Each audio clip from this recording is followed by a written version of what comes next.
Damn, okay. What a way to start. Hi, y'all. Welcome, everybody. It is Thursday. It's Backshot Day. Let me stop. It is time. All right, y'all. Here we go. Let me fake watch the trailer. Get my diamonds. Can I get some 4-leaf clovers in the chat, y'all? 4-leaf clovers in the chat. All right, y'all that have been watching me for the past couple weeks, I've been getting really lucky with Zayne. On his birthday, I got him in the first 10 pulls. When the rerun happened for the Veiled Whispers, I got him in 10 pulls. Let's hope that that luck carries over here in the myth, okay? All right, I haven't spent any money yet. I have 3,000 diamonds, 3 gold tickets. Wait a minute. Wait, stop the music. Stop the music. I just noticed something. Do we not get free tickets? We didn't get free tickets? We didn't get free tickets this time? What happened? I just realized that when I checked the mail. Oh, no free tickets? Tomorrow? Oh, that's trash. Okay, anyway. All right, y'all, here we go. Come on, Backshot! Come on, Zayne, let's go. All right, let's see what we can get without spending money. I got something. I swear to God. I swear to God. I swear to God!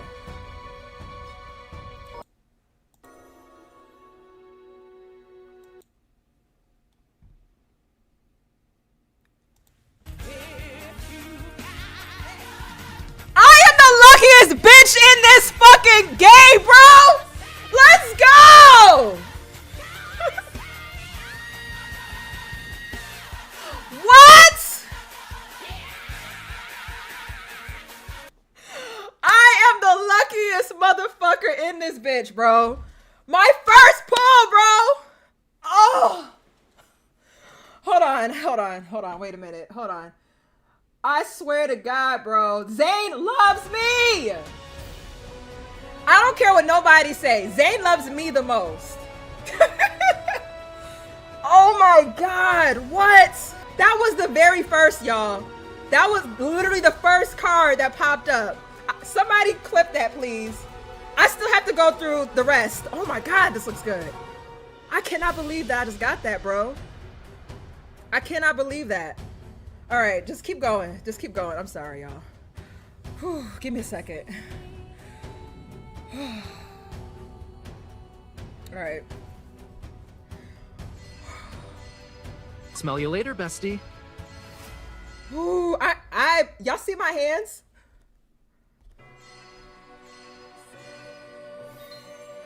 Do y'all see my hands? Oh my God, I cannot believe that.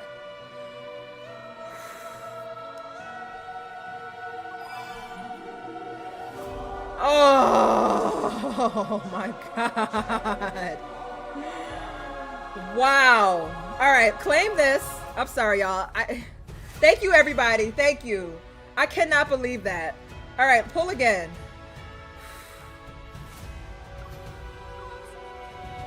Okay.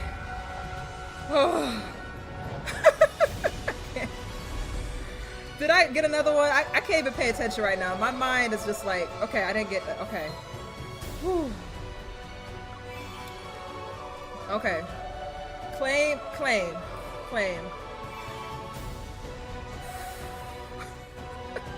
Okay. Yeah, sure. Use that. All right, that's fine. I'm just still shook that I got that in the first 10 though. Literally the first card. Literally the first card. Literally. Okay. Oh, the music's loud? My bad. Let me turn that down.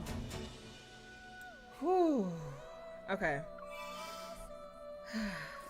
I cannot believe that. All right. Anyways. I'm gonna have to spend money. All right, we got 48. I might have went a little overboard there, but let's just go.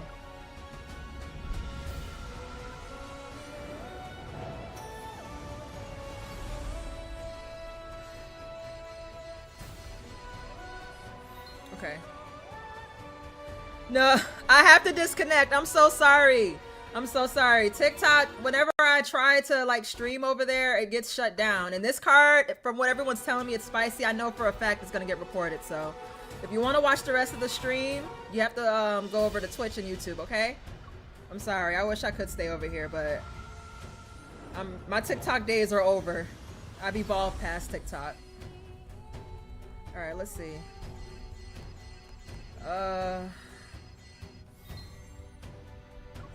Let's claim these. Yeah, it is trash, and it's gonna get worse, especially after the new update. I don't even trust the app anymore.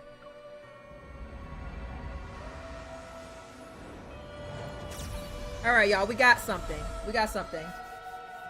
We got something.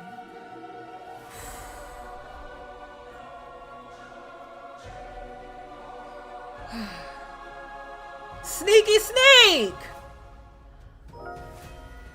You need to leave. Sylus! Oh, come on. That is crazy. That is crazy. The luck is running out. So apparently, I heard that Sylus and Rafayel was blocking everybody today. Yes, Ebony. Yeah, I saw that. It was Rafayel and Sylus that's been blocking everybody today.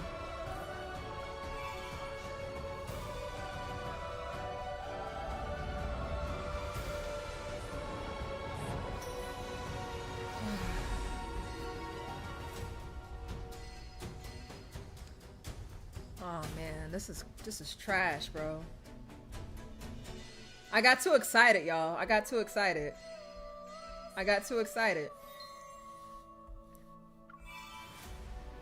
All right, hold on. Damn, no, just without, okay, I was popping my shit too much, y'all. I was popping my shit too much. I was popping it too much, bro. Damn. All right, I got to spend some more money. It's okay. All right, let's go ahead.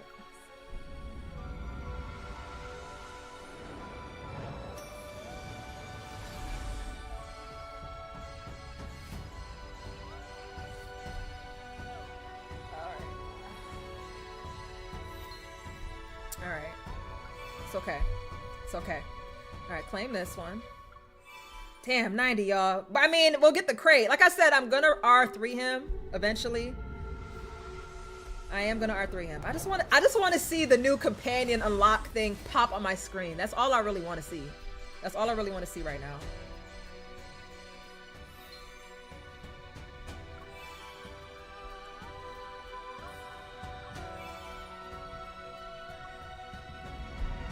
Okay, here we go. Here we go. Please, no more cock blocking, please. All right, let me put this down. Let me put this down because I'm drinking coffee too, so I'm like very hyper right now. Okay. Don't play with me, Zayne. Don't play with me. We got it! We got both cards, y'all. We got Yes! Yes! We have both cards for Zayne, y'all. Both cards for pop up. Come on, let me see it. Let me see it. Let me see it. Let me see it. Let me see it. Come on, pop up. Pop up. Pop up. Come on, where is it? Woo! Hit him with the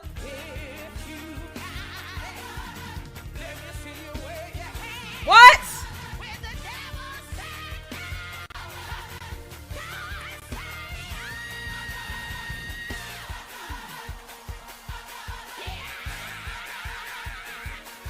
Okay. Okay, y'all, we got him. We got him. How many pulls did that take? 110. 110 pulls. Wow, y'all, we got him. We got him. We got him, y'all. Whew. But I still can't believe that my literally, for those that just got here, my very first pull was one of the 5 stars. The first one, like the first card. I'm gonna R3 him next week when I get paid. I ain't gonna do that right now, but when I get paid, I'm gonna R3 him. All right, y'all. It's time to lock in. Here we go. Sacred chapter. Sacred chapter. Here we go. We can hear everything okay? Yes, time to lock in. Oh shit. Cold, mysterious, and desolate. Between the skeletal, jagged mountain ridges, 7 colossal gates rise in layers. They reach for the heavens. Here lies a forbidden realm where even the dead may not tread. And at the end of seemingly frozen time, it welcomes its first visitor.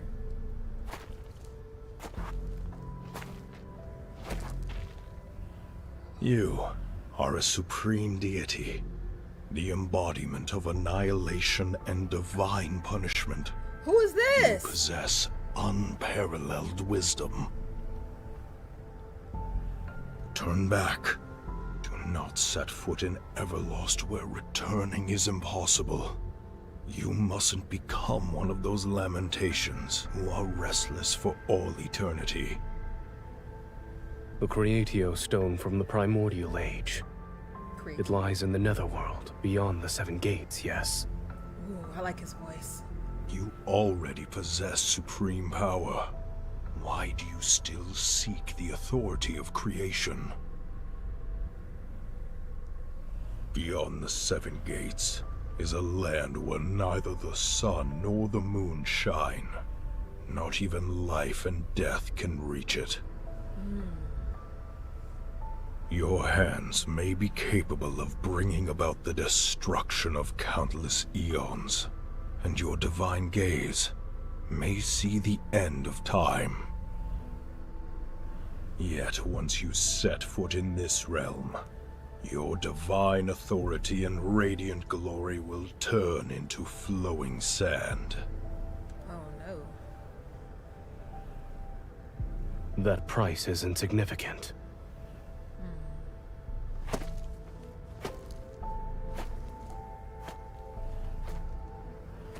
His steps no longer falter. The god crosses the threshold of the first gate and allows the surging waters to devour him. In the boundless chaos, time and space whirl and surge. Only an ember-like world remains, nestled within the barely perceptible crevices of the void.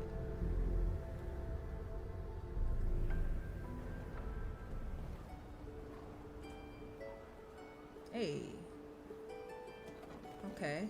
O goddess of Niava, she is the most brilliant aurora beneath the heavens. They talking about We me? shall sing of her divine name that never fades. Bricks glaze in dark blue form magnificent, beautiful city gates. They welcome countless worshippers who are here to pray and make offerings to the goddess. The poet plucks the lyre and sings, or is it eerie? And sings, accompanied by music. Offerings flow like an endless stream into the tall, magnificent divine tower. Bricks of mud form her body. Her eyes were created from the purest lapis lazuli glaze. Okay. Urtama, Ingar, the beautiful twin rivers are her flowing hair, while the riverbank's glimmering jade adorns her neck. She wields a colossal blade to cleave mountains and strike down the monsters to keep them in check. Okay. Humans emerged from cramped caves and built houses in the divine tower. They lived under radiant sunshine. The earth trembles violently as ominous black mist emerges on the horizon. Its menacing claws stretch toward Nevea. In the blink of an eye, dark, heavy clouds fill the sky. Fierce gales whip the river water into turbulent waves. It's from the Vestrian! Run, everyone! The monsters have returned! Uh-oh. Chaos erupts at the city gates as people scatter in all directions. They flee to take shelter. Goddess of Niava, Niava. please accept our most sincere offerings and grant us undying courage. Please protect our homeland from the invasions. Lead us to new territory. Uh-oh. No, my lyre. Liar. Oh, it was, okay. Stop singing! Run! The young man fleeing for his life. Oh, everything's happening too fast. A ray of light materializes from the top of the divine tower. It transforms into a golden arrow. Oh my god. Against the direction of the fleeing crowd, it rushes towards the distant horizon with the force of thunder and pierces the churning black mist. It moves too fast.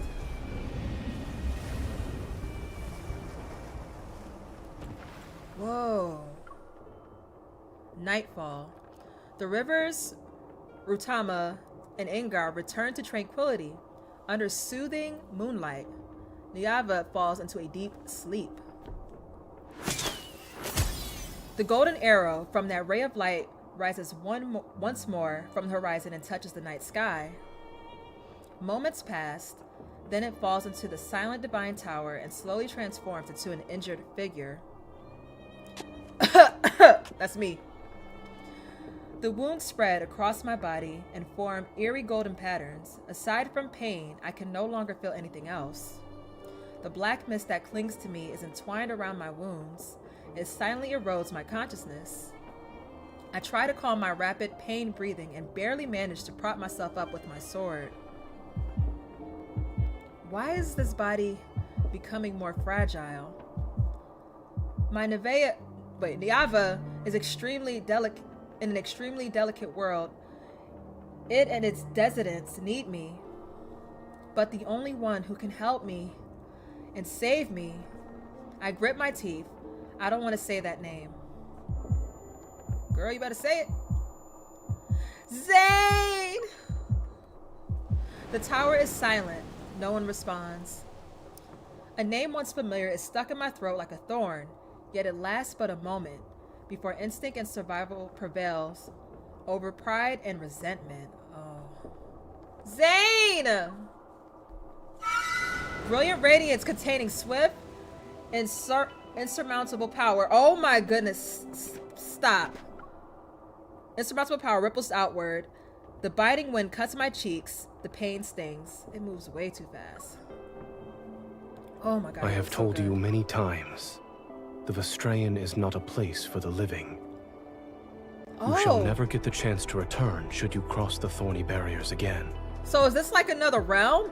You know my connection to this world runs deeper than blood, and yet why do you want to destroy it? Dizzy and in pain, I collapse, but he catches me. The resentment and blame in my heart haven't subsided, but a louder voice drowns out everything. I need Zayne. Yeah, girl. Only he can heal my wounds and free me from this terrible suffering. Alright. Snatch off. Oh yeah. Yeah. Rip off his... Yeah. You... Ooh! Sorry, y'all. Even if you want to destroy Navia, you still belong to me at this moment. Obey me. I need you to heal me. Now. Ooh. Forcefully wrapping my arms around his neck, I bite Zayne's lips. I know that's right. Give me. I want your power. Oh my god, what type of time am I on right now? Between us, there is nothing but endless taking. Okay, I'm gonna have to save that one. Okay. Wow.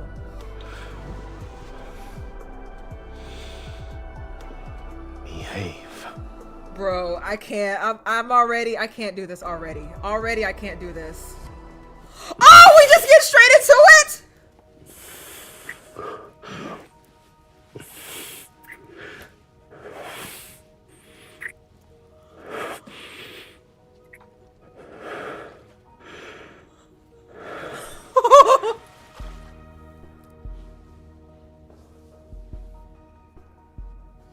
Ooh, I look good. Your injuries. This is your resistance against me? Demand power? They're all because of you. To seek help from the gods, you should let the gods hear your supplications. I am a goddess, period. Look at his smirk. Understood. Feel this, and remember what I'm giving you. Oh! Oh my god, bro. No way. No. Yes. What is this?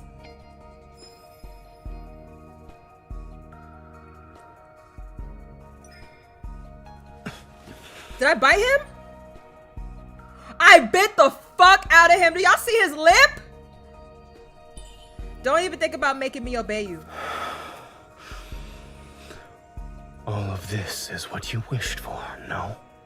I ain't gonna lie. Yeah, this is what I wish for. Girl, you know damn well you ain't trying to leave.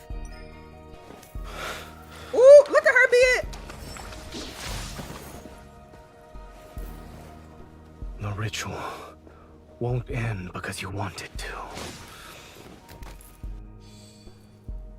No fucking way! Oh god. I can't, bro. I can't. Zayne. Accept it. This is a power only you can possess. Oh my god. Oh!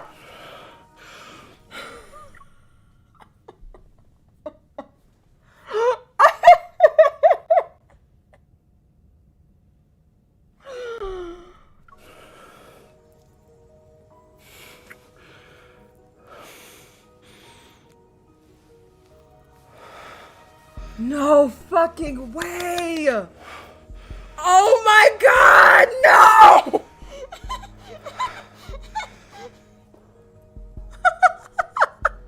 I can't.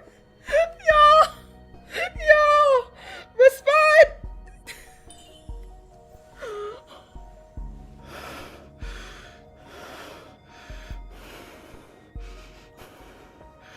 I have answered your pleas and your desires. Yet I sense an even deeper craving. And we taking it?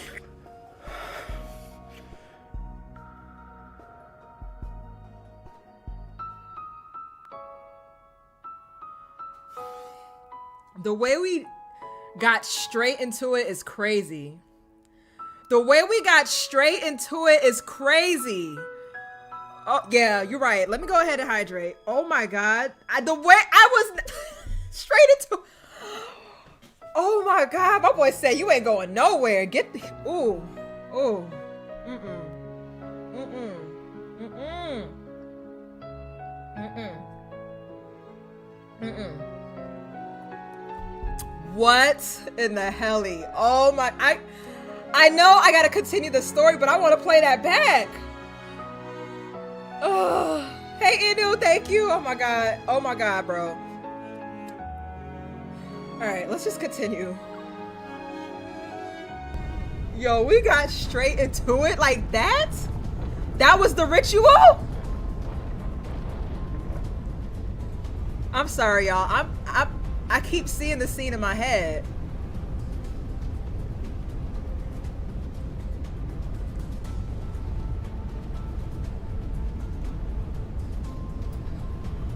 Okay, let me okay.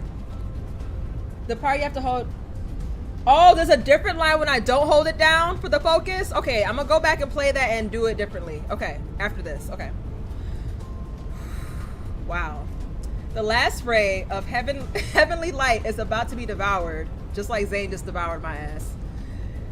In this world where even death has long since vanished, the final judgment is nigh. Only embers burn. Why am I out of breath? Hold on.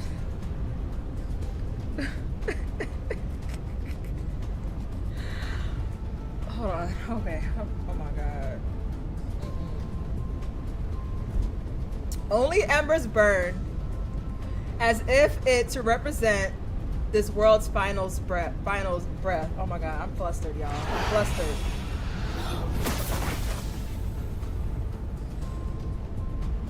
The natural order of fate is no more.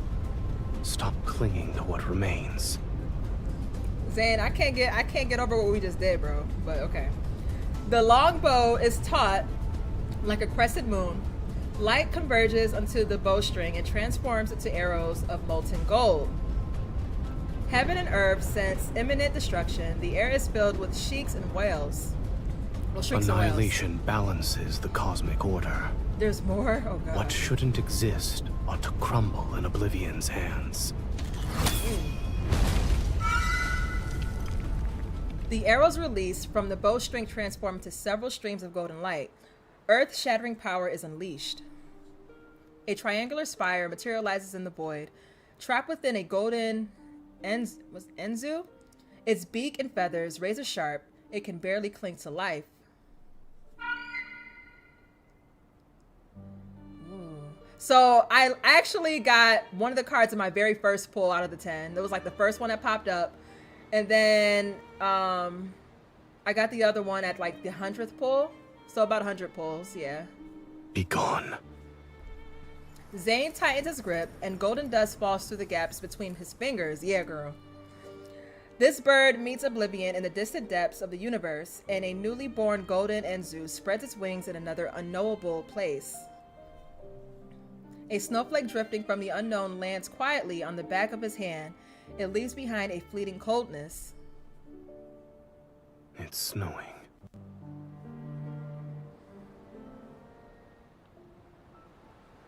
Sunlight filters through magnificent curtains and casts shimmering ripples across the pool. Within the empty hall, only my footsteps break the silence. The cracks in the blade have been repaired as well. I swing the sword, and abundant power reverberates throughout the divine tower. Even my body trembles slightly. Within that brilliant radiance, another power has coalesced aside from my own aura, one whose depths are more unfathomable. Zayne, we've known each other for so long that numbers are meaningless, and we once shared what seemed like the most intimate of touches and tender moments. Oh yeah, I sure did. Yet, when we let go, it's as if only confrontation and estrangement remain between us. Huh, really? I turn toward the golden spire standing serenely in the depths of the divine tower. The Anguru spire, containing all of the universe's realms within, is the divine artifact Zayne treasures the most. Several golden Enzus, their beaks and feathers sharp like knives, circle around it. Another one flies in and disappears in a golden glow. Where is your master? The angled spire won't answer me. The corners of my lips curl up. His absence is only to be expected. Otherwise, he tried to stop me. It's only natural that I protect Niavia and save my people. Yet, he's determined to lead Niavia toward destruction and annihilation. A golden Enzu lands on my fingers. I let it nuzzle my hand and exhale.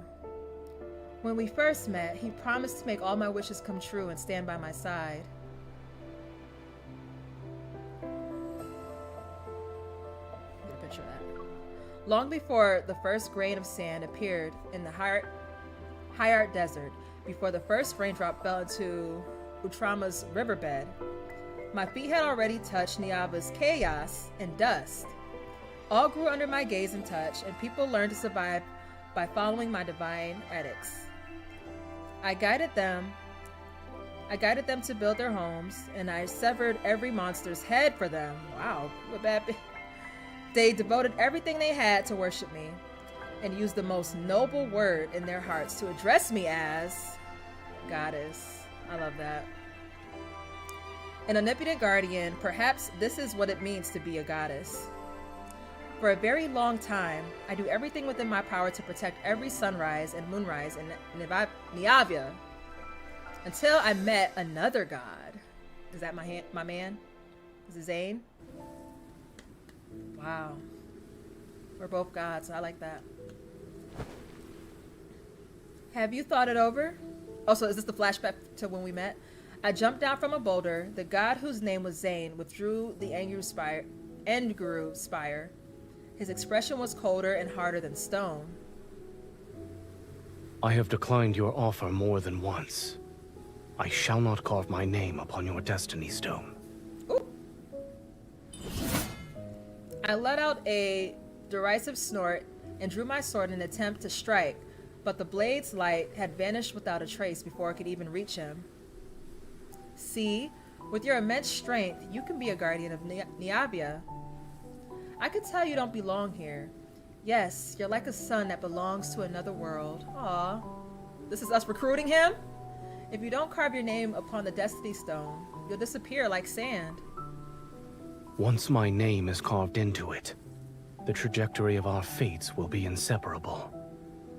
Are you desperate to forge an important covenant with a man whose name you only know? I mean, why not? I told you my name too, did I not? You're willing to go to such lengths to make me stay. All for the sake of protecting these mortals? His intense gaze fell on me. For some reason, there seemed to be a trace of anger. Yes, that's not all. No, that's not all. Not just for them. Like, I'm doing this for you too. That's not all. I have other reasons, such as I look at him and appreciate his appearance. You're handsome. Having you by my side would brighten my day. What? All I need to do is glance in your direction. Well, now will you accept my offer? Damn! Look at us being extra flirtatious. That's not what she meant, though. No. You gonna turn around? He turned, walked away, and left behind a what? Stop following me.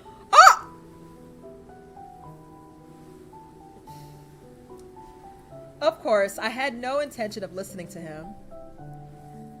In this land, people passionately pursue what they desire. Oh, okay, that explains it then. All of Niavia belongs to me, and Zayne will be no exception.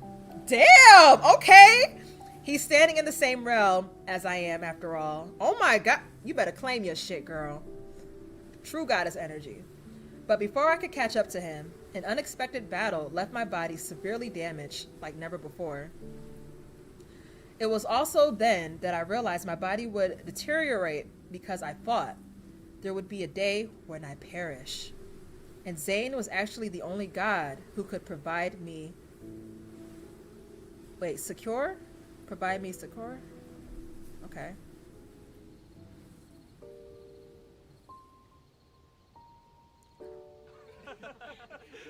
Okay, the season's threads are woven by hand. The scales of creation rest within your wisdom's palm. I leaned back on the rattan bed and stared at the distant firelight and crowds while humming along to the hymns that drifted over intermittently.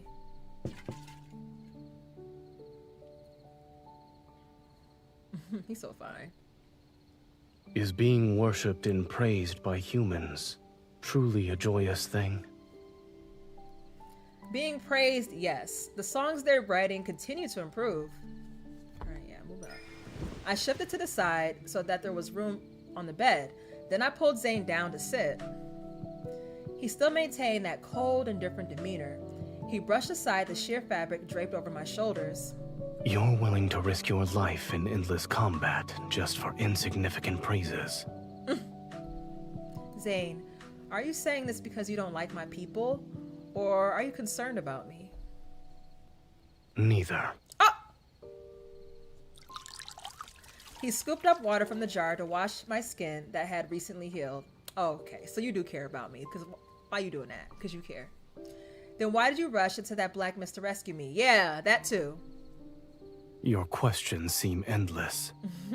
You mad because I'm putting you on the spot? It's okay. Which means you'll have to get used to it. I like her right now. Although I was concerned about the black mist that appeared, I decided to focus my efforts on convincing Zayne to stay. He possessed power that even I could not match. and he could heal my body. I couldn't let him slip away. Shouldn't you reconsider my offer? We're more than strangers who know each other's names now. I gave him a meaningful look. When he had healed me, I had been somewhat unconscious. However, I remembered more than he thought. I don't need you to care for me. Stop being like that. I grabbed his hand and sat on his lap. According to Niavia's laws, you belong to me. You have no right to refuse. Okay. Okay. Do I She look is like bold. someone who follows those so-called laws?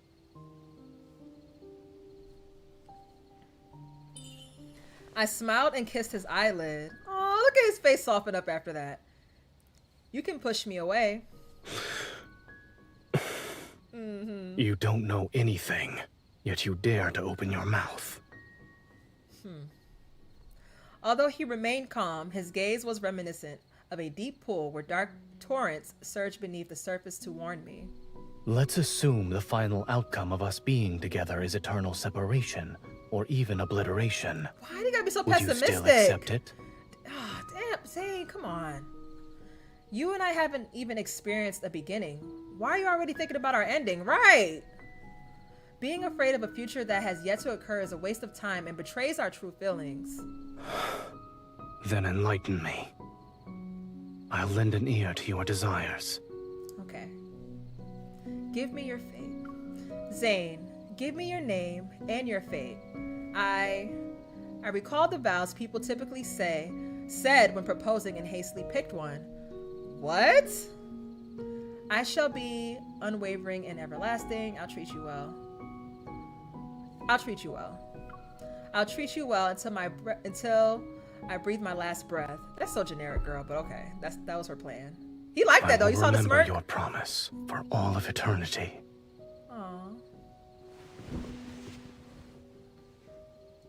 He finally took my hand and slowly spread his fingers until they were intertwined with mine. Aww. If I agree, then I want you to stay by my side forever. Starting from this moment. Okay, I gotta save that. That was sweet. That was sweet. I'm saving that one. Promise. Starting from this moment, I shall forever remain by your side. He liked that. He liked that. He liked that. What's up with the dramatic pause? Come on, Zayne. Oh, that's me. I'm looking at this screen. I should be looking at the iPad. My bad, y'all. Within the brilliant golden glow, my gods responded to me. Our names will be carved together. From now on, I shall ensure your every wish comes true. Oh. Aw. That was sweet. Our vow still echoes in my ears. On the Destiny Stone, our names remain closely intertwined. Okay, so that was like a flashback to like when we first were getting to know each other. But the black mist, the appearance of the Vastrian, quickly became the beginning of the conflict between Zayne and me. Ooh. He did not protect Niavia as I had wanted. Instead, he allowed the Vastrian to bring catastrophe and devour my people's homes. What? Why did he... I mean, he didn't seem too enthusiastic to be like a part of this whole thing anyway. I was wrong to have those thoughts back then. How could a god who governs annihilation possibly harbor goodness and mercy towards Niavia? That's true. So that was on us. That was on us. My fingertips are pecked twice, which makes me return to the present moment. I unceremoniously poked the bird's head. Let me look down here. What? You still want to protest on his behalf? Who's that Pokemon? The golden Anzu suddenly lets out a shriller cry before pecking my palm with greater force. Okay, that sounds like it hurts. Fresh blood immediately wells up. Okay, I thought so. That sounds painful. Before I can react, it spreads its wings and flies back into the Anguru spire. Wait, you? All right, what's happening? Where are we going?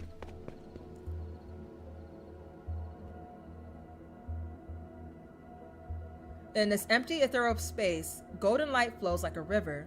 It constantly shifts into intricate patterns. I'm inside the Angru Spire? What is happening?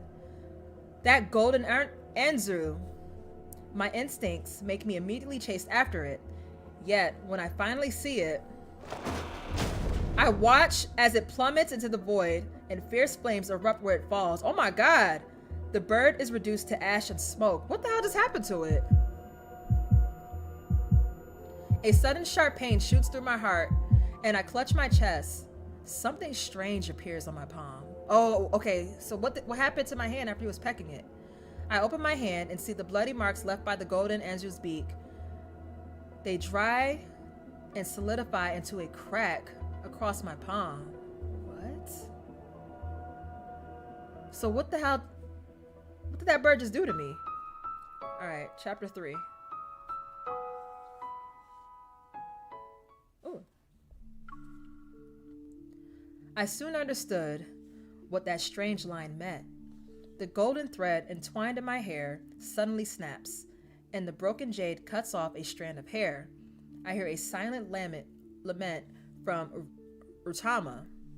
Niavia's rivers, Urtama and Angar, are akin to the two most vital arteries in the heart. But now that one river has stopped flowing, the body called Niavia is about to lose life's luster. I must save Urtama. As always, the sun rises. It shines on everyone's faces and on the river water that lies as still as a mirror. What are we supposed to do if the river stops flowing and dries up? No, everybody's Don't panicking. worry. Our goddess will protect us. Urtama will not dry up. I hope not. We should hurry to the divine tower and offer sacrifices. Only then can we ask the goddess to bestow her divine guidance. Walking along the riverbank, I could hear people discussing Urtama's strange condition. Maybe the goddess deliberately stopped the water to prevent the wheat fields on both riverbanks from being flooded again? Indeed. If this is planned by the goddess, y'all then we blaming should this on follow me? suit. It's time to compose new hymns. We must sing and abide by the actions of our goddess. Okay. The worry lingers on humans' faces for only a moment. They soon hum new melodies and continue on with their daily lives.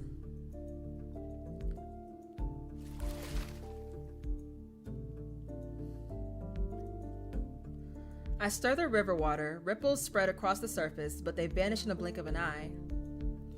They're disappearing too swiftly. This matter isn't simply a problem with the river's flow. Something is messing with Urtama. Samira throws several small stones. The ripples are fainter and disappear faster. How strange. The river water is stagnant. Is this truly the goddess's will? Who is this? Is this one of my baddie friends? She is so pretty. Hold on, Samira. It isn't. At least, I believe it isn't. Smell you Oh later, my gosh, she bestie. is gorgeous. Samira is the current ruler of Niavia, and the only person I associate with. Oh. Okay, so this is one of my besties. However, I only tell her that I'm the goddess messenger. I always disguise myself as an ordinary person when I met with her. Oh, okay. Okay. That's smart. The goddess should already be aware of Urtama's condition. She won't let disaster strike. Of course. Everyone in Niava believes our goddess shall give her blessings and protect us from evil. Even the most unruly waters will inevitably yield and obey her.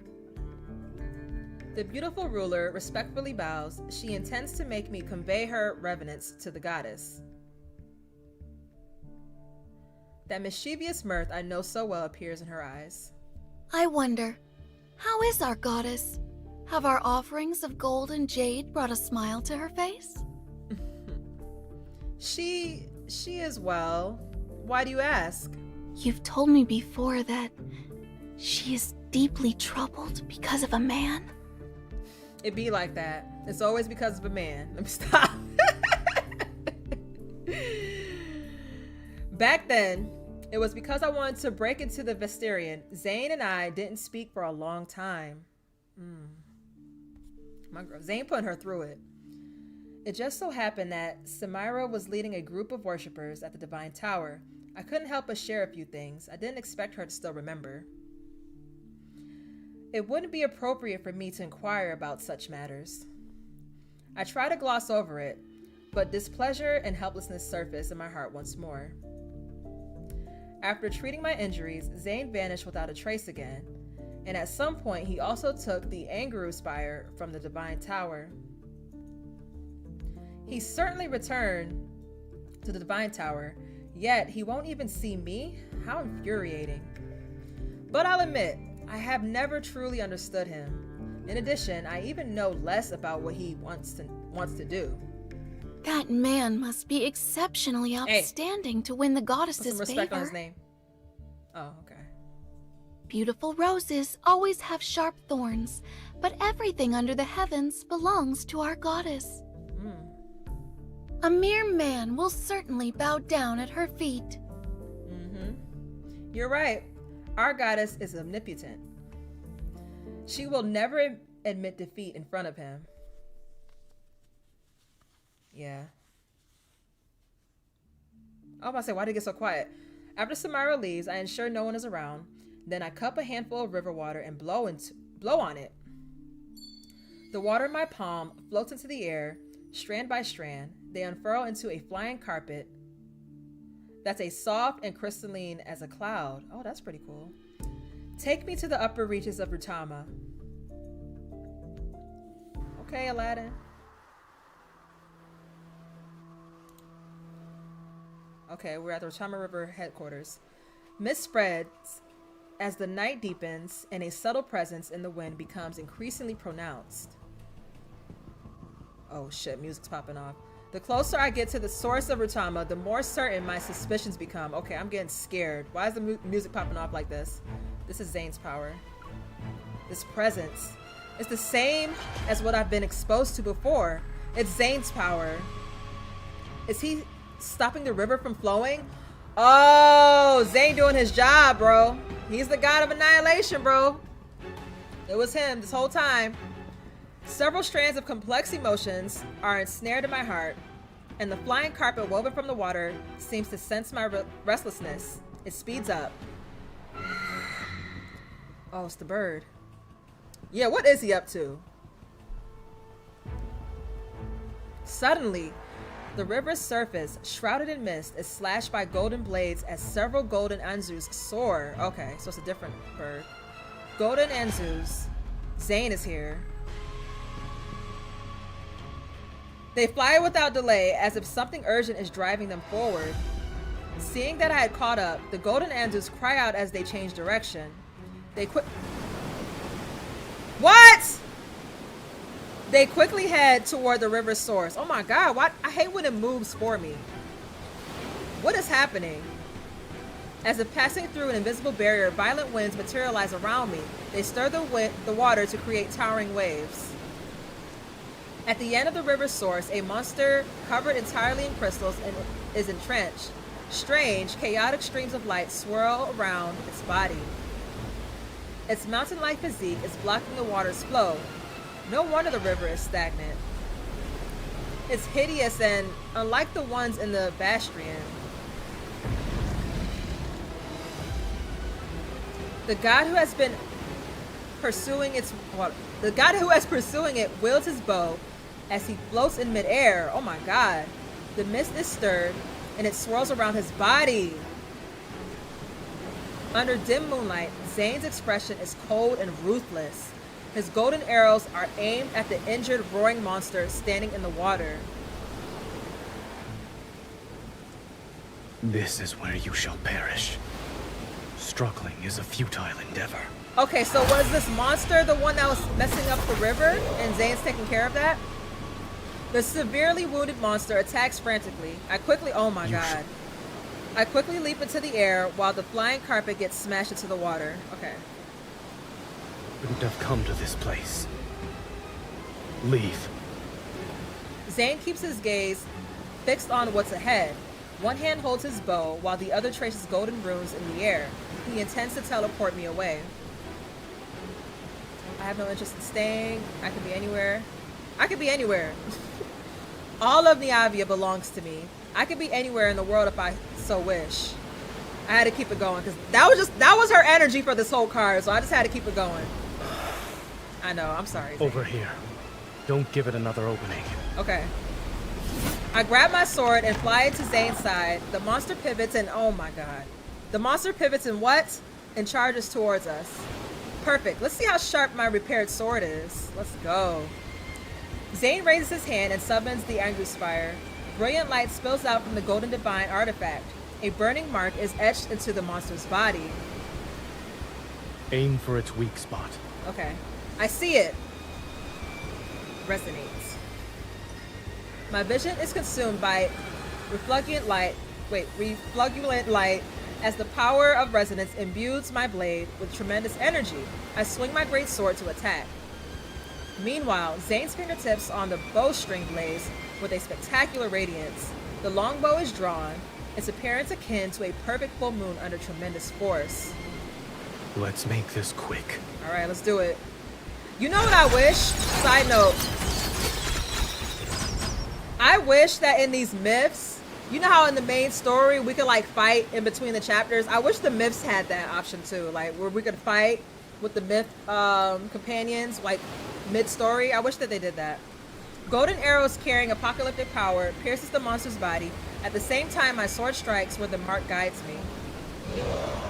That should finish it. Something's not right. Violent tremors accompanied by agonizing roars shake the land as the riverbed and area under the monsters crumble. The dying beast bursts forth with terrifying energy, as if it's trying to devour the space around it.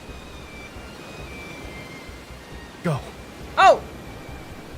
Several golden runes quickly become entwined around my body. They're about to push me toward a distant place. Alright, hold on tight. By some uncanny impulse, I tightly hold on to... Oh my god. I tightly hold on to his hand. Our surroundings disappear like rushing river water until our rapid descent. Or during our rapid descent. Before my consciousness is devoured by boundless darkness, I only remember that trace of warmth I'm clutching tightly with my fingers. I refuse to let it go.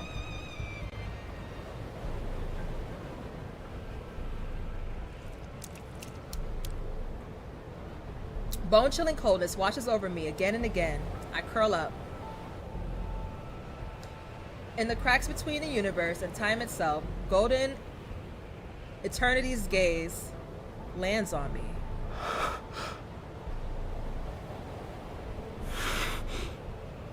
Uh-oh.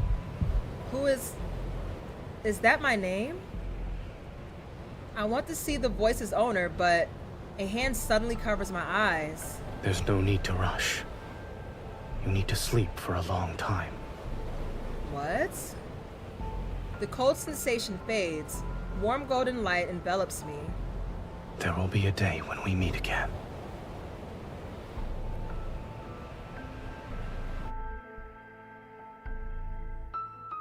Huh.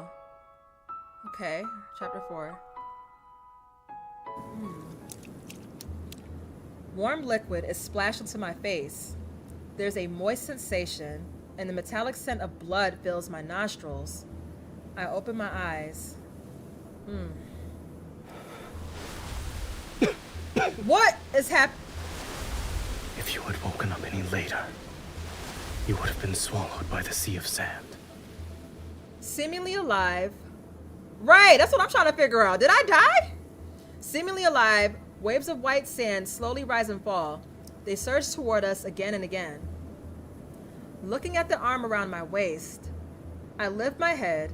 Zayne is sitting against a black stone, about half a person's height. He's holding me into his embrace to an extent.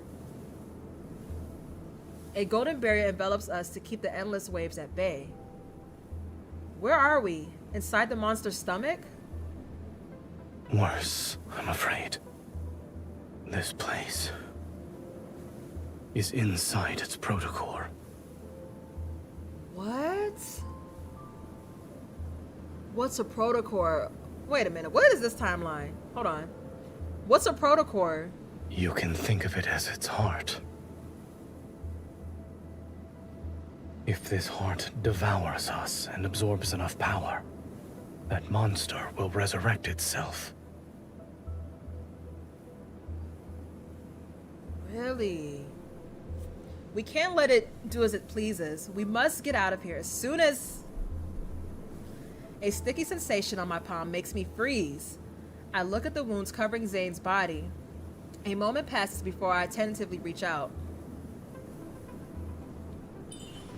It's blood. You're not mistaken. Huh. Are you actually injured?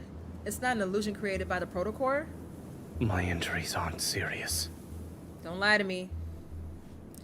His blood continues to fall, and the golden barrier starts to waver. Zayne, who has... Is he human?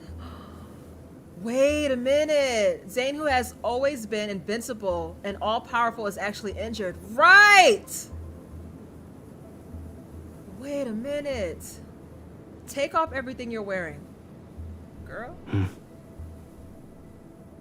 Not me taking it off. Okay. Seeing him not move, I use one hand to tear away the remaining clothes on his body while using my other hand to retrieve the water pouch from my waist. I pour water over his wounds. Oh! This is holy water from the tower's pool. Once the bleeding stops, you should feel better. He lowers his gaze and watches me wash away the bloodstains and dirt from his body. You also healed me like this when my body collapsed for the first time. He most likely recalls those distant days, those times when I'd at least embrace him with a smile. I was gentler than you and your current strength. Yo, is that what happened? Did he like sacrifice his godly powers to bring us back? And now he's like human? Is that what happened?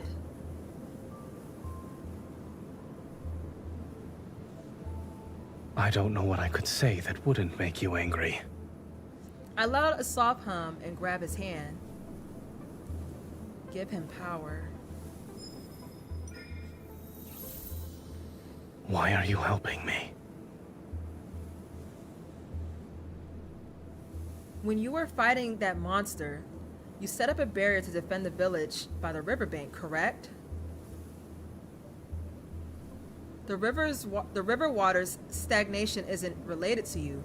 You helped Niavia, so I will help you. I release his hand and notice something unusual. I gave him a large amount of power to heal his injuries, yet my body doesn't feel any discomfort. On the contrary, it's Zayne who, despite possessing power far greater than mine, was actually injured to this extent. Was the monster truly formidable, or is this cursed place affecting Zayne? Many doubts gather in my mind. I decide to ask Zayne about it. Okay, is this one of those things where I'm going to be able to ask all the questions anyway, or should I just pick one? Why did the monster appear? That monster's origins.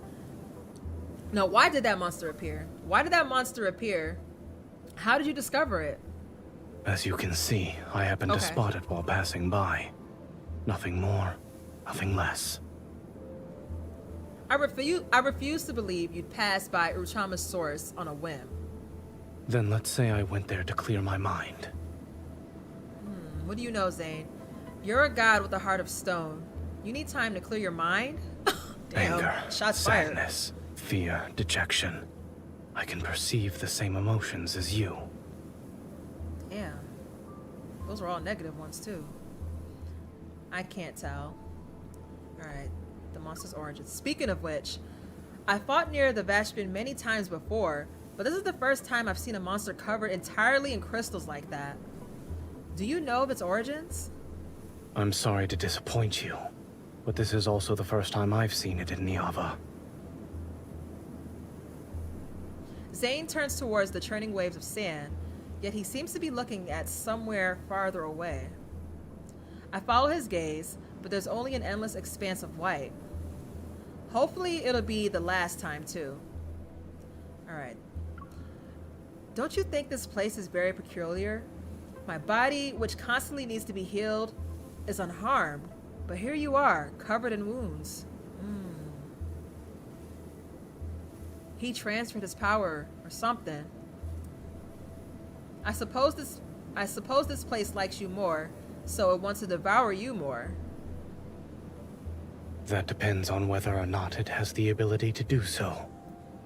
Zayne traces another rune in my hair, and the barrier immediately becomes wider and more expansive. It envelops a larger part of the desert.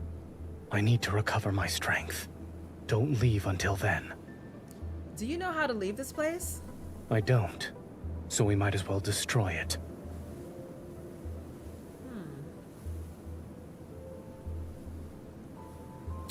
Oh, you know what?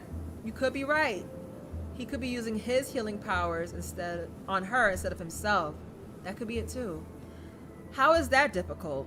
We don't need to wait for you to recover your strength. I grab my sword's hilt, and a gentle power flows through my body. This unprecedented condition gives me more confidence. Leave it to me. Wait.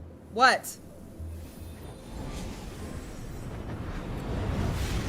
I stand on my tiptoes and immediately transform into a golden arrow. I swiftly ascend toward the night sky, as black as ink. One moment later, Zayne watches the golden arrow fall like a meteor. It returns to his side and transforms into a figure he's most familiar with. Dust and sand swirl. Draping his outer robe over her, Zayne closes his eyes and silently focuses on restoring his power.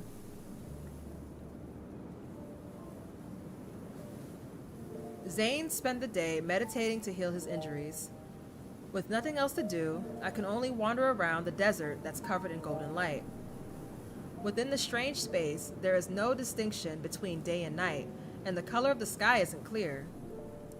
There is only a faint strip of white behind the distant clouds. It could be the outline of a spire top or a broken crescent moon. Spire's top or a broken crescent moon. Okay. Alright, he looks like he's all healed up now. I build a bonfire. While I'm listlessly piling up sand, Zayne quietly sits down beside me. The Divine Tower? Correct. And it looks like your injuries have healed to some extent. Zayne opens his palms, and a Euro's spire manifests above it. Aside from the light being somewhat dim, there are no other abnormalities. Here, drink some water. Good idea. He looks at the water pouch I'm holding, but doesn't move. My hands hurt. Oh, poor baby.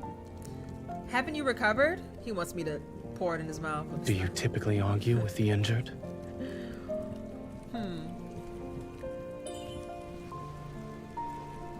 Resign, I help him. See, I knew it. Resign, I help him drink the water. Then I recall my harvest from the desert and pull out a few orange carrots. Uh-oh. I could only find these. There's nothing else that's edible. Uh-oh. Uh-oh. Eating something might help you recover faster, bro. He's got... Hold on. This is about to be funny. That won't be necessary. I already tasted them for you. They're not bad. And they're crisp. I'm leaving.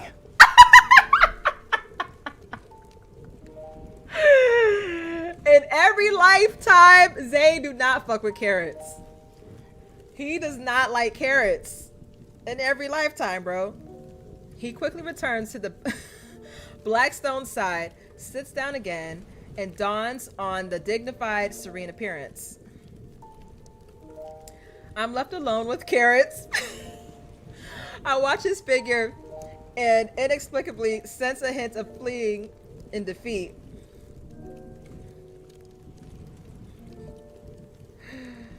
He said that won't be necessary. My boy just turned his back like, nah, I'm good, basically. 2 days later, I lose interest in sand art. Once I build an entire city-state out of sand, I soon find a stone slab. There is no sunrise or moonset here. Keeping track of time is meaningless. Oh. I'm not keeping track of time. Then what are you doing? I'm drawing you. Aww. I blow away the debris and dust.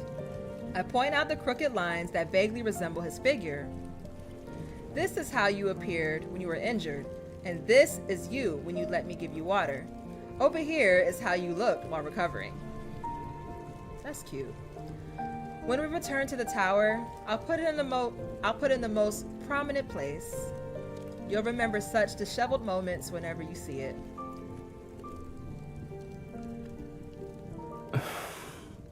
Childish. Let me show you something that's not childish then. Ooh. Using my memory, I carefully draw symbols in the sand before me. Okay. Several rocks here had these. It was almost like someone carved them. Assuming they're text, these symbols don't belong to the Nyavia language. Can you read them? This space doesn't truly exist. It's simply a shadow cast from somewhere else.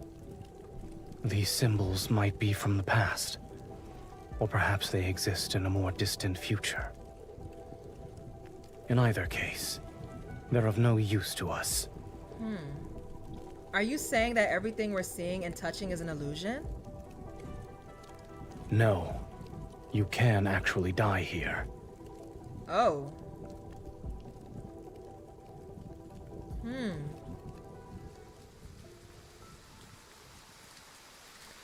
A few days later, it starts to rain in the desert.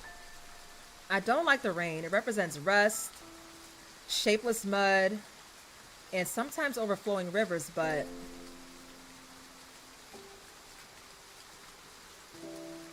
the rain here is beautiful.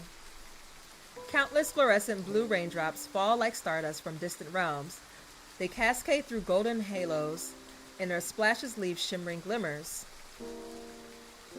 If what you said is true, then do these droplets also come from the past? Or the future, perchance? Neither. They are time itself. I don't understand. He raises his hand, and the Anguru's spire gleams with golden light. It's more brilliant and dazzling than ever before. In other words, Zayne has fully recovered. Good. We'll leave once the rain stops. Alright. How strange. I don't feel the joy I expected. There's only a subtle y'all know this word be fucking me up. Melancholy. When we return to Nyavia, will we go back to being how we were before? What do you mean? We'll only appear to be cordial when the reality is that we're emotionally distant, like strangers. Yeah, I ain't forget about that beef. Like, what's going on? Do you want us to be like that? No, it's depressing. My girl's in distress. I shake my head. Yeah.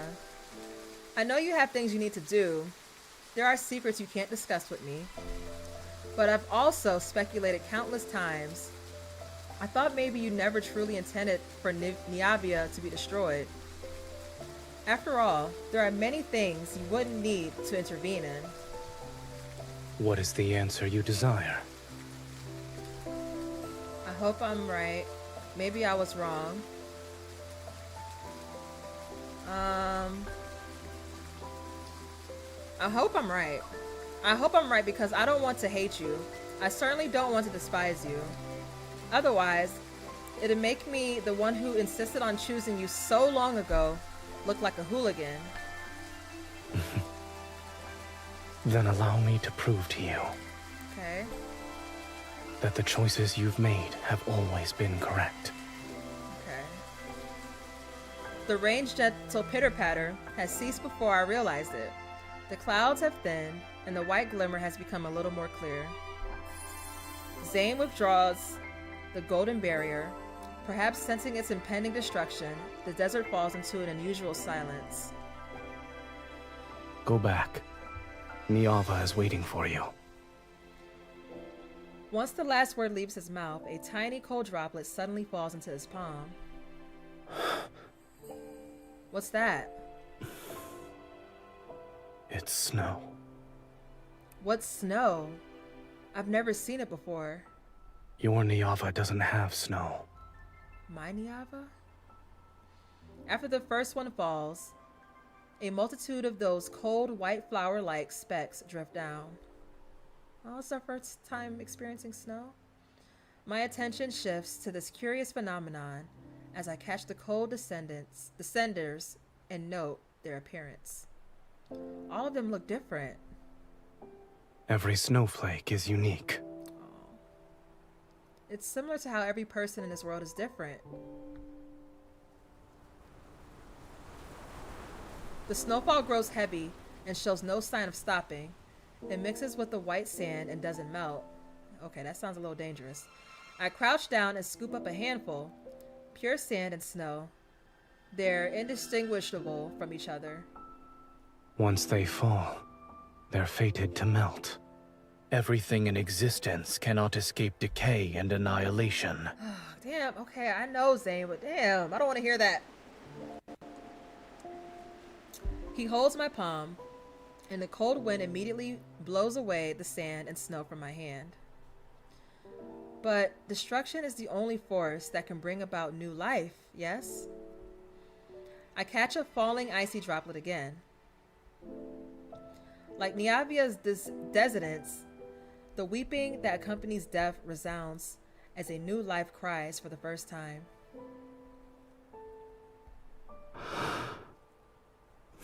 It's time to go.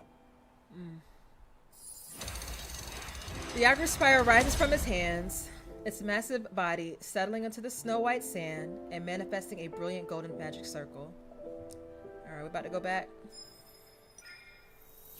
As soon as I reach out, Zayne tightly grasps my hand. The warmth he transferred dispels the cold from my fingertips.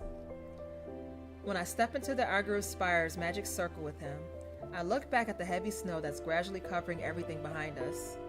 This snow is unworthy of your affection. The violent tremors and blinding white light make it seem as if the world is collapsing. Then I'm pulled into an embrace that's as cold as snow.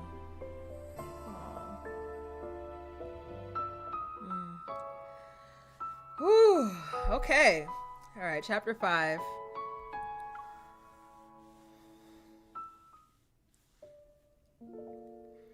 I would still remember those brief dreamlike days long ago after they passed.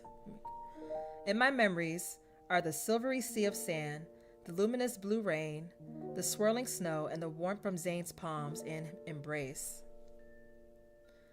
Rotama begins to flow again. People gather beneath the divine tower to thank the goddess for once again granting them shelter and hope. However, a vague sense of worry and unease still lingers in my heart. It spreads with every drop of blood that flows and diffuses into blurry nightmares.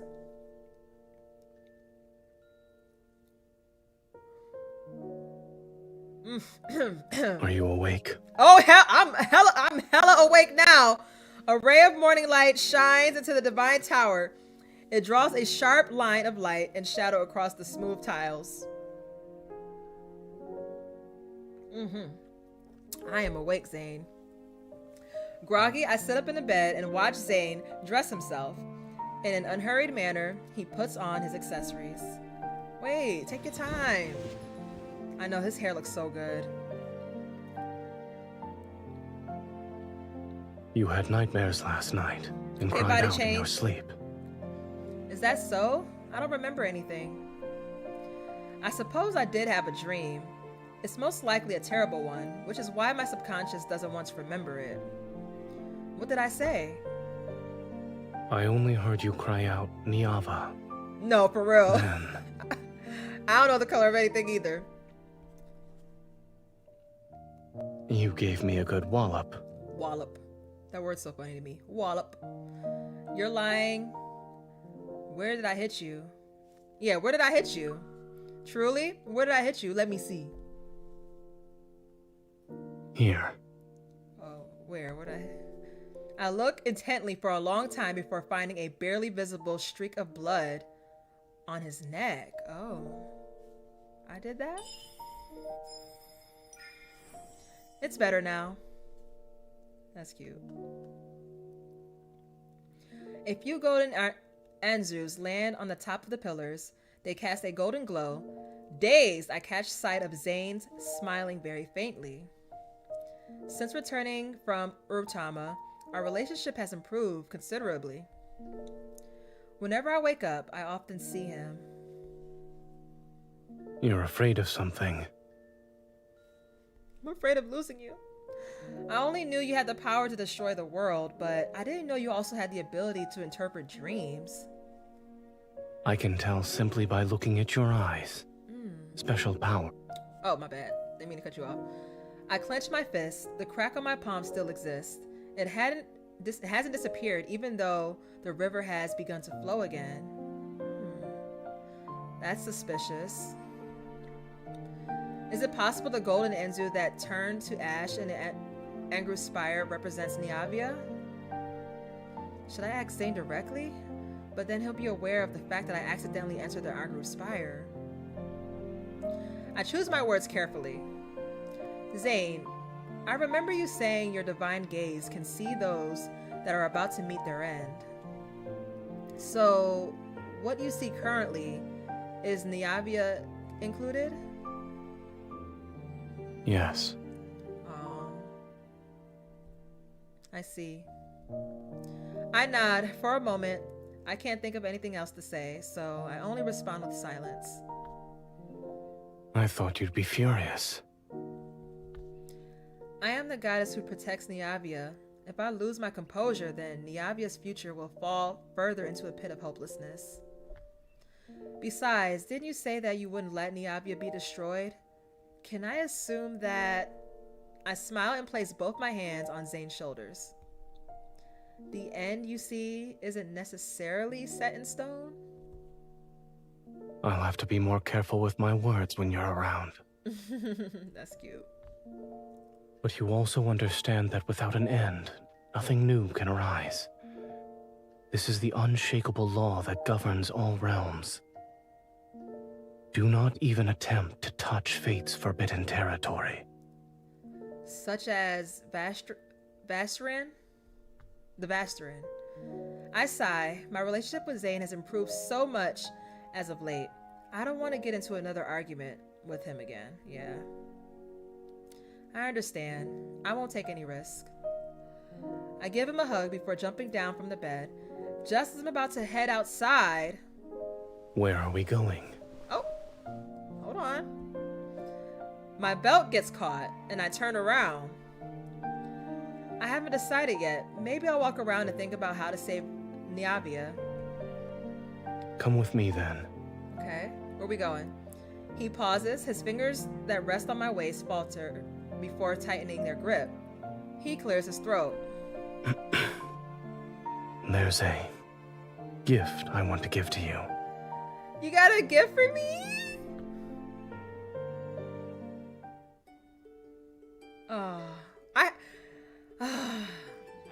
They're gonna make this so cute, and then some crazy stuff's about to happen. Zayne leads me through the city's alleys, on the streets, and by the riverbanks. There are busy, ecstatic humans everywhere. Zayne covers his eyes, and I wear a veil. At this moment, we're simply two lovers walking hand in hand amongst the crowd. That's so cute. What is this gift? This is the third time you've asked this question. I'm doing my best to restrain myself for the third time. Curiosity about the gifts overshadows the slight unease in my heart. Yet, what I'm more interested in is... Giving gifts isn't something you do.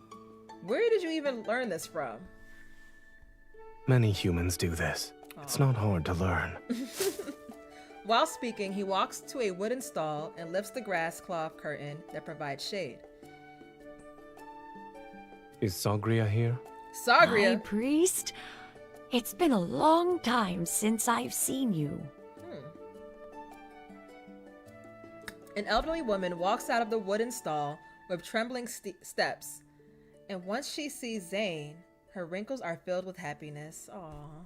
I'm here to collect the honey and dates I requested before. This amulet is for you. Place it by your pillow. You won't have headaches anymore. Dr. Zayne. Dr. Zayne. We love him. Oh my. You still remember that. Aw, he's so thoughtful.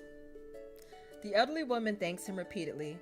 After accepting the amulet, she brings out a jar of golden honey. Upon seeing me beside Zayne, her smile widens to the point where her eyes are almost a thin line. You have a wife now. Ooh! You two suit each other very well. Come, this bottle of mead is for you both. I like Sagria. It's a wedding gift. Thank you! A ceramic bottle is unceremoniously given to me. Although I'm stunned at first, I quickly get a mischievous idea. Thank you, but we haven't sought guidance at the Divine Tower yet. If the goddess doesn't approve, then we can't get married. This is a wonderful thing, though. How could the goddess not approve? I like her. Sagria. The dates? Oh, yes. Zayne's embarrassed. Yes, the dates.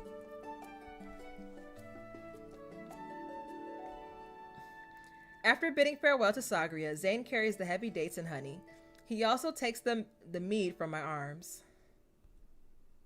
Why did you buy so many sweets? They're for divination. We need to please the goddess. Okay.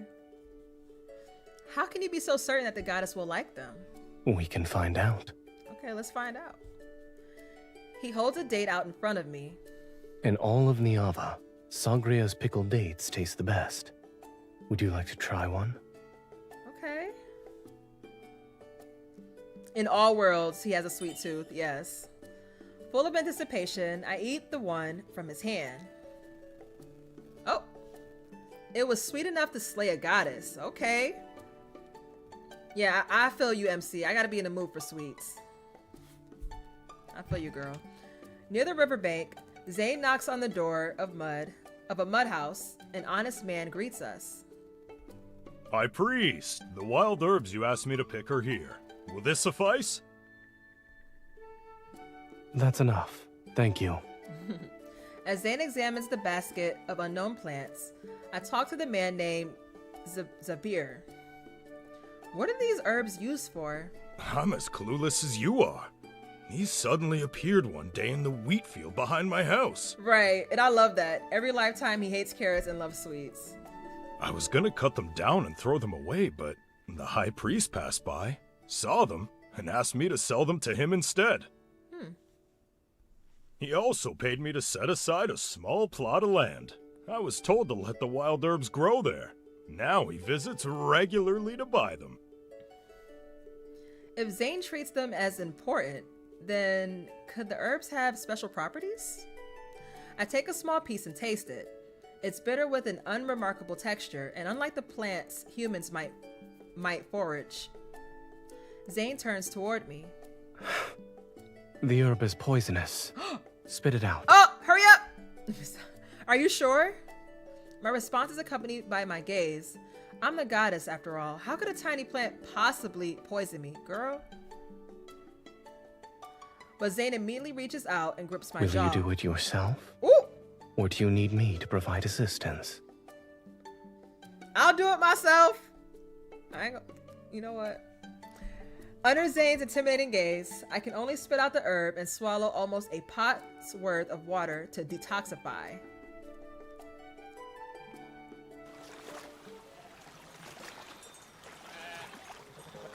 We continue walking downstream along the riverbank. The clarimon's voices fade to an extent, and smoke drifts from the tranquil villages.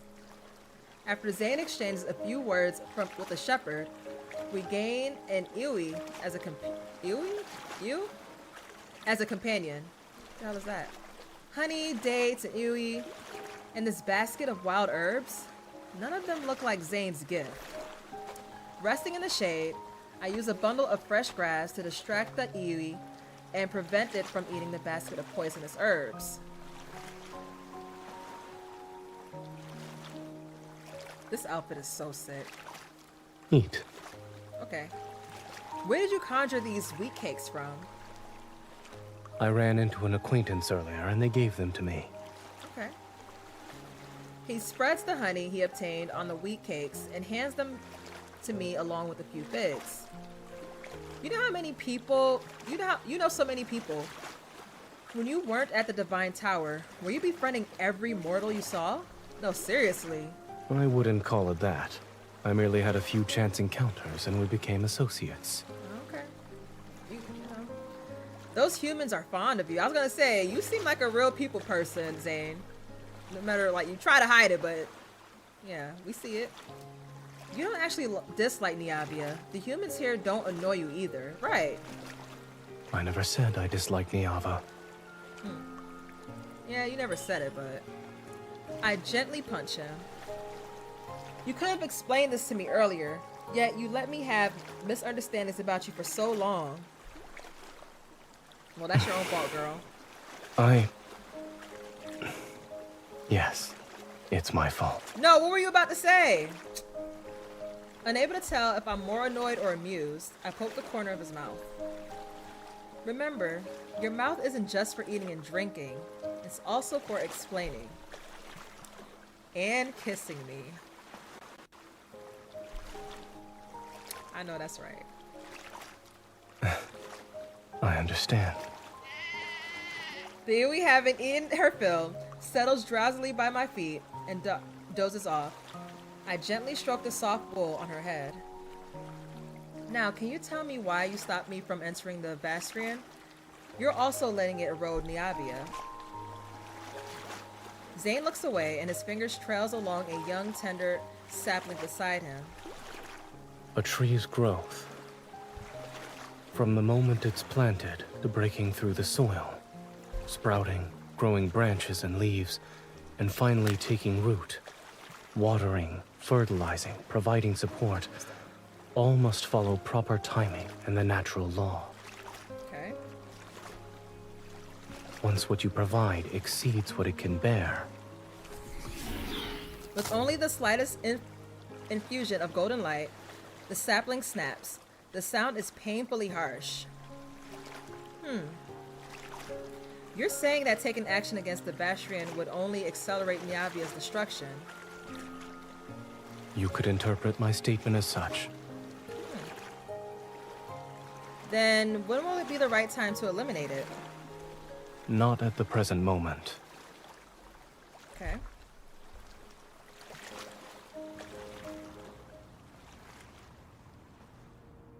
Ooh, I like this room here. After passing through another wheat field, Zayne finally brings me to our destination, a home that belongs to farmers. After unloading the items the Iwi had been carrying, a weathered woman welcomes us into the house. High Priest. How has Nagan been these past few days? Nagan? I followed your instructions. I carried him to the river each day to wash him and fumigated his room with torches. He's been awake for longer periods, but the evil presence on his chest still hasn't disappeared. Oh no. Let me examine him first. Is this an animal? She is an envoy from the Divine Tower. She shall bestow the goddess's blessing upon your child. I feel a gentle Oh, it's a child. Okay. I feel a gentle push at my back. Realizing what's expected of me, I nod respectfully to the woman. She wipes away her tears and bows to me in return. May the grace of the goddess descend upon this place. I'm here. I'm here. Come with me. Oh, let's go. Come on.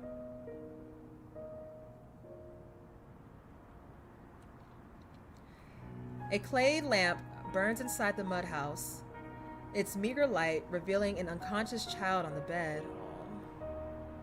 His face is contorted because of the pain, and his breathing is shallowed yet labored. There's a fist-sized lump in his chest. I've never seen this kind of illness before. Unlike gods, humans fall ill in age. I've also listened to many people's voices praying for recovery at the Divine Tower. Priests distribute talismans and amulets for dispelling illnesses and plague. Other than that, humans can only pray and wait. Zayne is forever a healer. There's no fever, and the blood spots on his body have faded significantly. We can expel the evil presence from his body today. That's hard. Have you examined this child many times before? Yes. Before entering, I noticed several rolls of linen in the corner of the courtyard. They're burial shrouds that were apparently prepared for this child. Do you plan to use your power to heal him? I shall cure this child, but I won't use my power. So how are you going to cure him? This world already has methods to free him from his suffering. Zayne hands me a bundle of poisonous herbs in a ceramic bowl. Oh yeah, the herbs that we got from that guy. Help me crush these herbs to extract their juice. After that, you can feed it to him. Wait a minute. Right, you said these were poisonous earlier, but these herbs are poisonous unless he lied to me. If they can produce the correct effect, then they're no longer poisonous. Oh.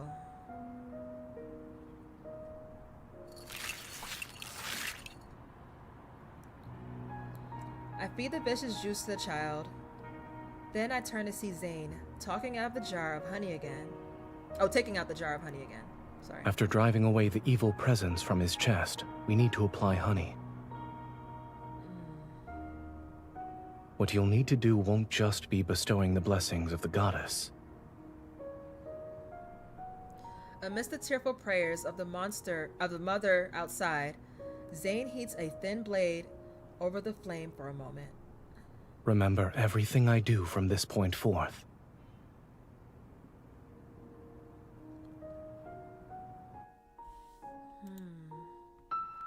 Okay, so when we went to the town, he had planned this.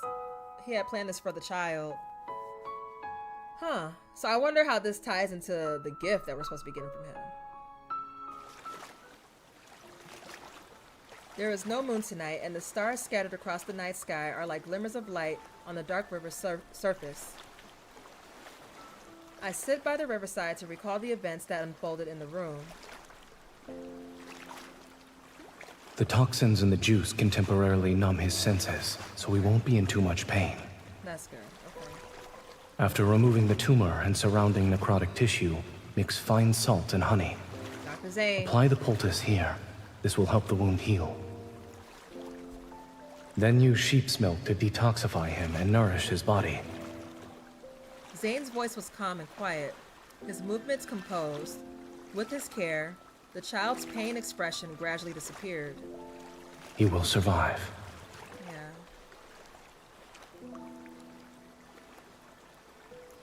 Zayne's actions feel unfamiliar to me.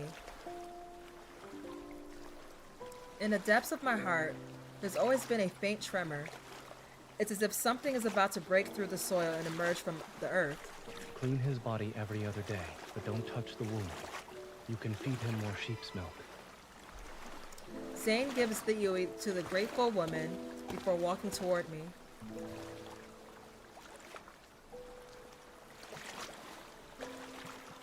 What are you thinking about? I'm wondering why you brought me here today and why you wanted me to see these things. I used to think that illness, like death, was unavoidable suffering. Everyone was born to endure it. However, it seems that's not the case. Illness doesn't stem from fate's punishment. It comes from every grain of sand, every breeze, every drop of water, every morsel of food we consume. Everything in this world could potentially become a source of disease. So if you want to cure it, you must seek answers from this world. Uh-oh. Oh, hold on, y'all. I gotta unplug it and plug it back in. Sorry about that. Hold on.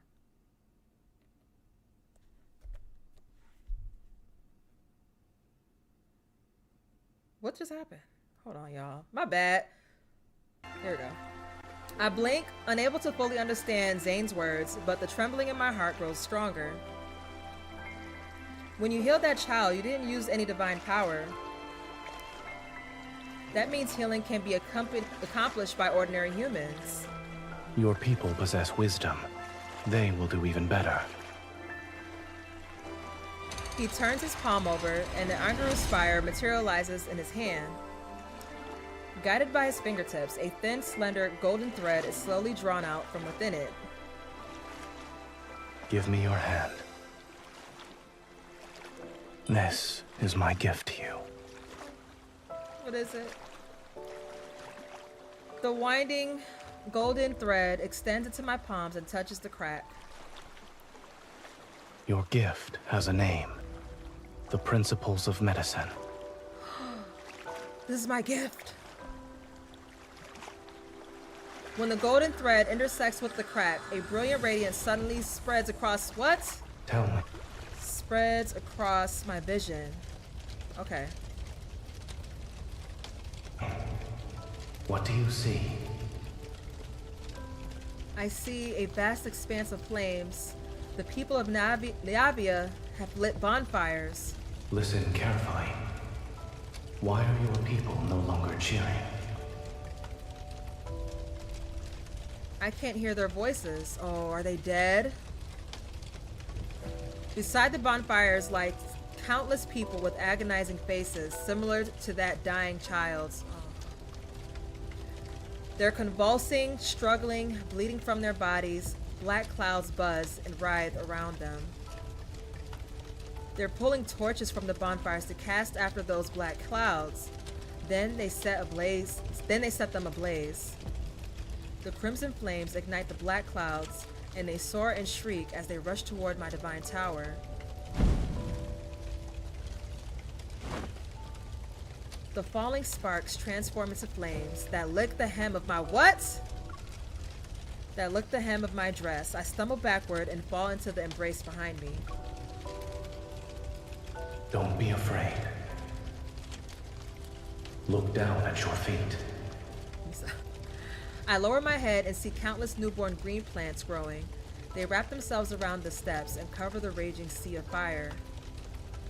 People harvest them, draw clear water, preserve the flames, and sterilize sharp blades with fire.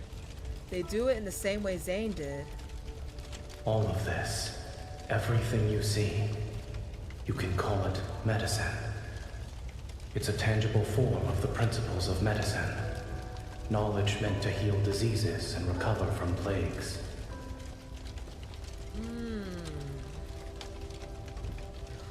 Oh! So did he give this power to me so I could prevent this from happening?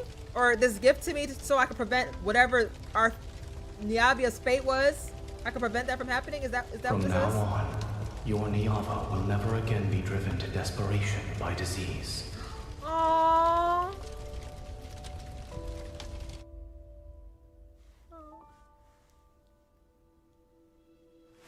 It's not long before an unprecedented plague arrives in Neavia.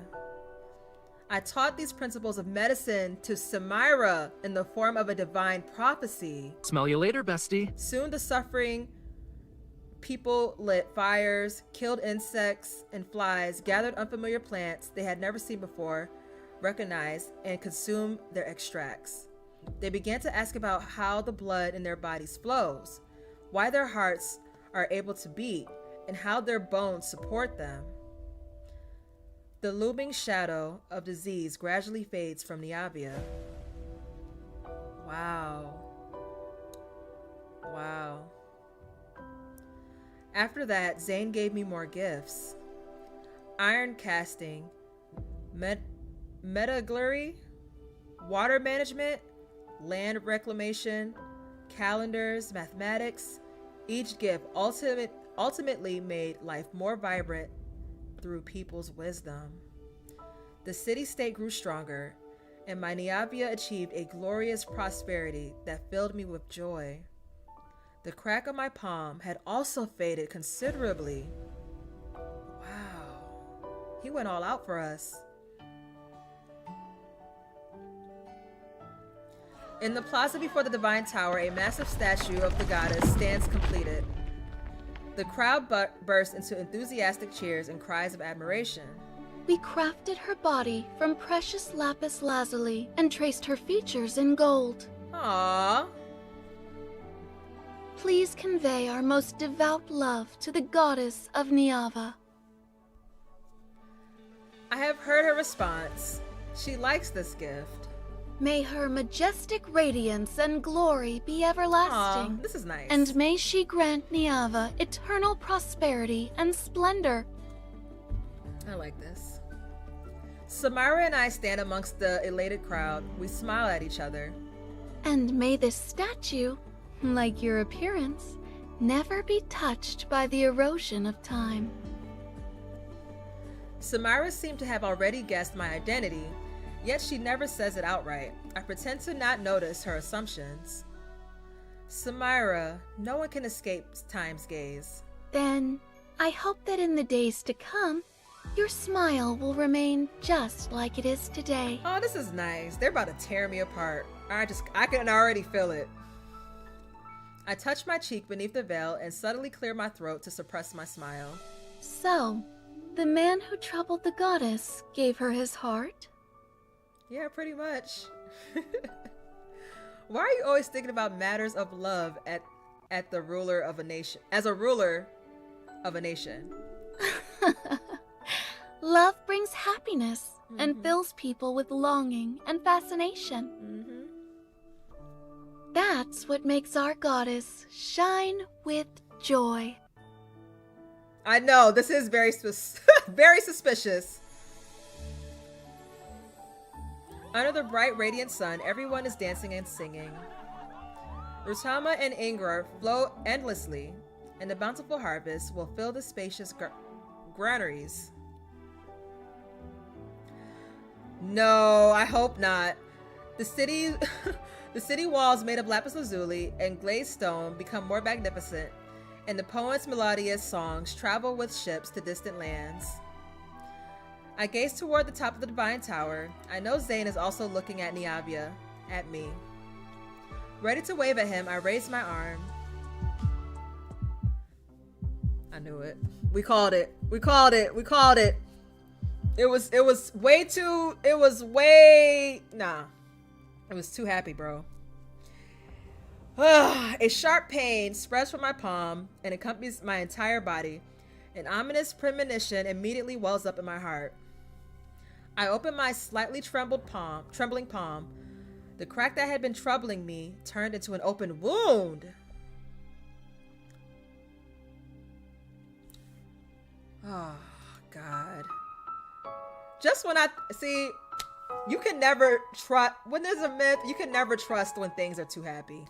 That's their way of like buttering you up, making you excited and happy, like, oh, and y'all know it's just gonna go to hell from there. Chapter 7. You look good, Zayne. While cheers surged like a tide in the plaza, the Angaru spire deep within the Divine Tower emanates several streaks of light.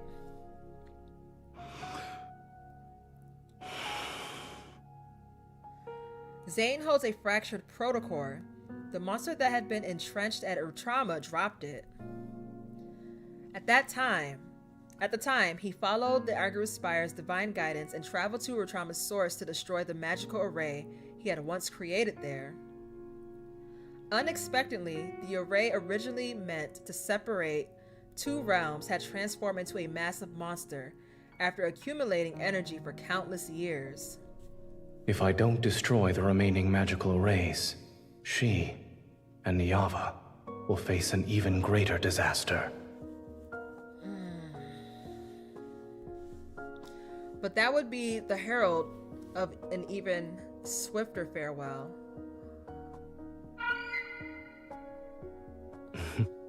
Why are you sad? Before everything was created, The ending had already been written. For her, its early arrival should be a better fate.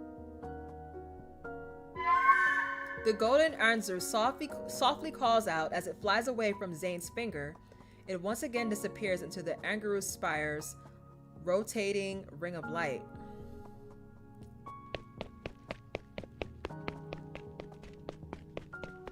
I hurry back to the Divine Tower as the stinging pain in my palm announces a cruel fact.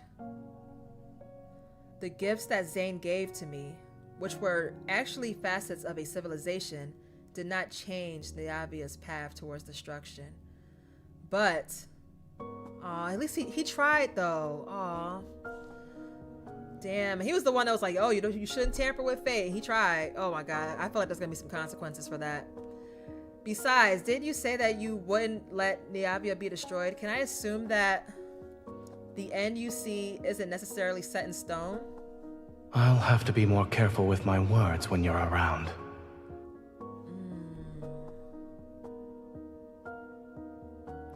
Zayne wouldn't make empty promises.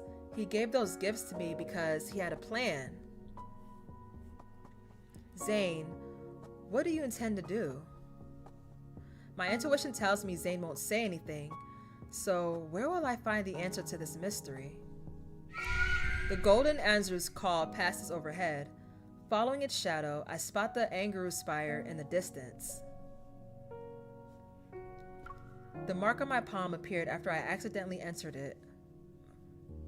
That did happen, yeah. If I enter the Angerus Spire again, will I discover something new? I don't think that's a good idea. I don't think that's a good idea.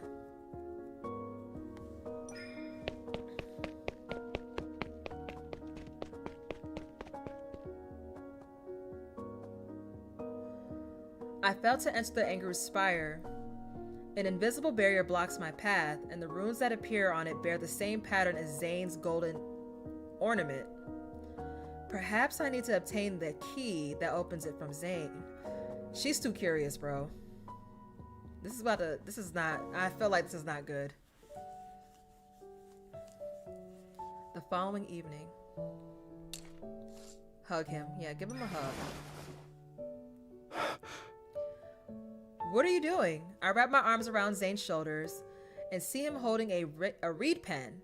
He's drawing on a wet clay tablet, my bad. The outline looks somewhat familiar. It reminds me of the new statue the humans carved for me. I'm drawing you. Aw, that's so cute. You returning the favor. Oh, wait, what did that say? He looks at my eyes and eyebrows before carving 2 more lines. The statue is grand and beautiful, but the face is too rigid. It's lacking a certain charm. His gaze filts between my face and the clay tablet. Now I can say it's 70 to 80% accurate. It does look like me. Oh, that's me. Don't say that. It does look like me. Yeah. Niava's denizens have never seen your real face, but someone ought to remember your appearance. However, what they should recall with even greater clarity is everything you've done for them. Aww. My appearance isn't important. Humans remembering what the statue looks like is enough. Zayne smiles faintly and carefully sets the clay tablet aside. So this will only belong to me. I look at his chest, where one pendant stands out conspicuously amongst the golden ornaments. It's the same as the runic pattern on that barrier of the Angerus Spire. If I get it, I'll be able to enter. I feel slightly guilty, but I must know what Zayne plans to do. I feel like there's going to be a huge consequence for this. Otherwise, I'm afraid there will be Otherwise, I'm afraid there'll be consequences I can never undo in the future. I mean, I feel like this is part of the consequence, girl. But go ahead. Zayne, there's a full moon tonight. Shall we go outside to look at it? All right.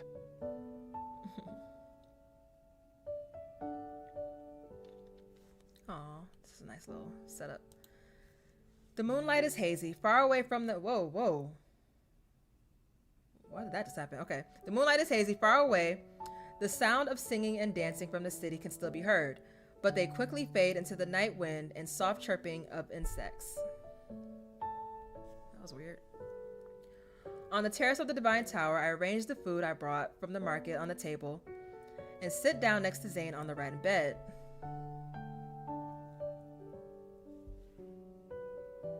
Try some. I requested these honeyed sweets be made according to your preferences. That's sweet. Yeah, feed him. Aww. Cinnamon, pine nuts, and cashews. Yeah. Although it's delicious, it's a little bland. That's impossible. I watched them make these myself. They added this much honey. It's very bland. You would just have a very extreme sweet tooth, Zayne, but it's okay. I watch Zayne skeptically as he eats 2 more pieces with the same unfazed expression. I think for a moment before tentatively leaning in to give him a kiss. Yeah, give him a smoochy smooch. Cough, cough. You're lying. It's so sweet. Aw, look at him messing with me. I scramble to find water, but he catches me with one arm and pulls me back. Aren't we admiring the moon? The water is over here. Once I drink it, he continues to hold my hand and allows me to rest against his chest as we appreciate the moon. We love a sweet man with a sweet tooth. Yes, we do. The pendant is right before my eyes, its radiance so bright that it almost hurts to look at. As a long time passes, A long time passes, then I take a deep breath and finally make up my mind. Seduce him, make him intoxicated.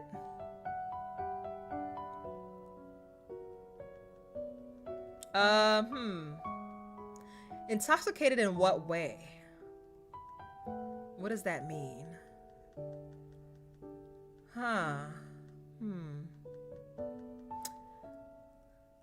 Go ahead and seduce him. Zayne? Yo, the way the music just popped off?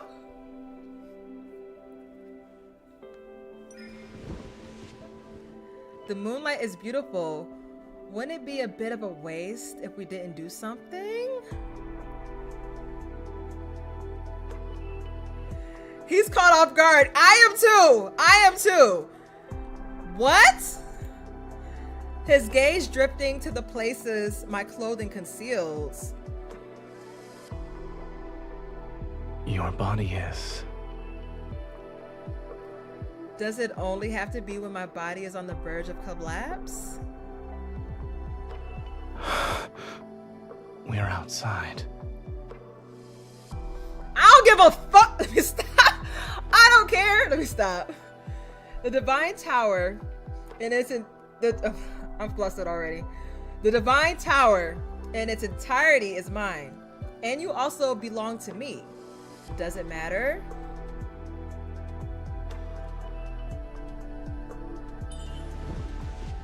To keep him from finding more excuses, I put wait. To keep him from finding more excuses, I put a sweet into my mouth, wrap my arms around his neck, and lean down.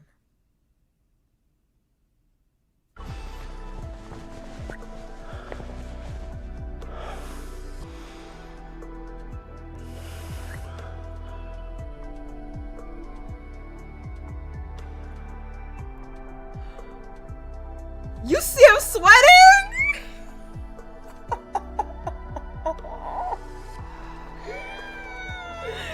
Oh, I'm getting flashbacks from Absolute Zeal, yes. And it's the same music and everything. The sweet easily stirs up feelings of pleasure. Oh shit, is this the alcoholic candies again? Right, it's the chocolate 2.0, exactly. But when savored more carefully, it becomes far more intoxicating. In the narrow space between our mingled breaths, Zayne slightly turns his head away to avoid my eager pursuit. The kiss that misses its mark lands on the corner of his lips. It draws out deeper lingering breaths. This is definitely the horniest myth. Is this a gift for me or a new punishment? Save that.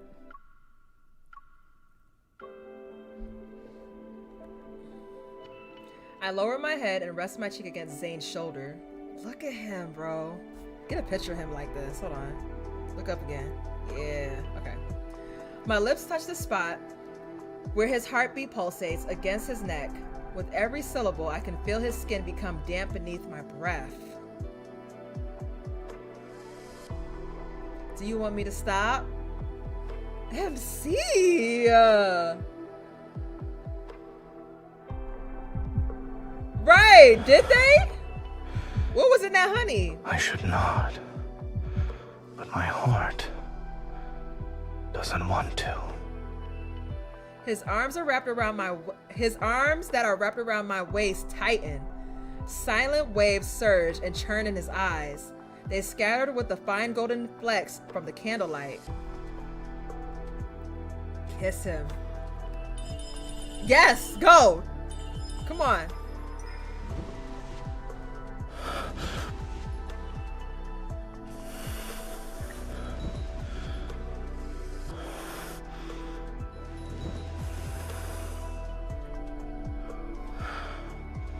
Yeah, say my name.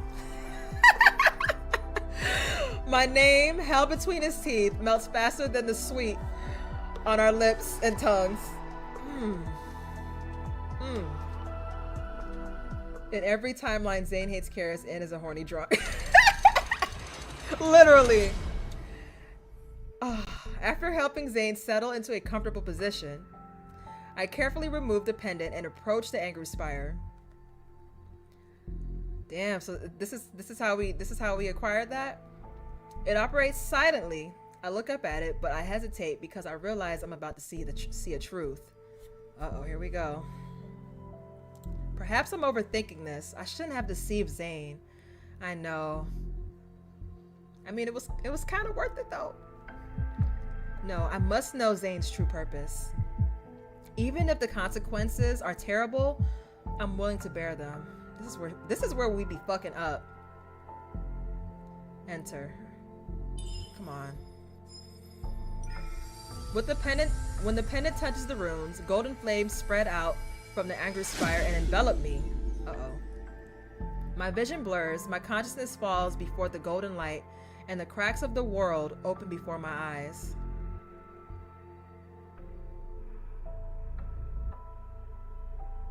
Golden Anzus carrying threads in their beaks fly past me. Each flap of their wings shakes off golden dust. Those particles gather at my feet and spread out into countless endless rivers in the blink of an eye. Everything appears to be at the same level, but at the same... I'm sorry, I just had a moment. Everything appears to be the same as last time, yet there are subtle differences. If the Angro Spire contains all the worlds in the universe, then each river leads to a different world. But I'm not sure which river I should step into. I look at the wound on my palm. I hesitate for a moment before cutting it.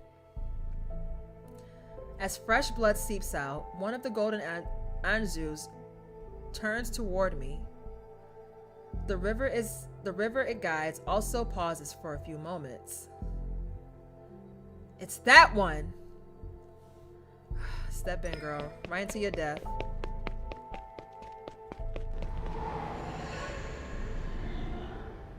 Howling winds carry an aura heavier than death itself. It pierces my body while hollow reverberations echo endlessly through the boundless darkness.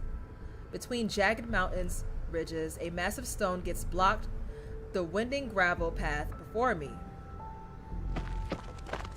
Good night, Michael. Thank you for stopping by. A figure clad in gray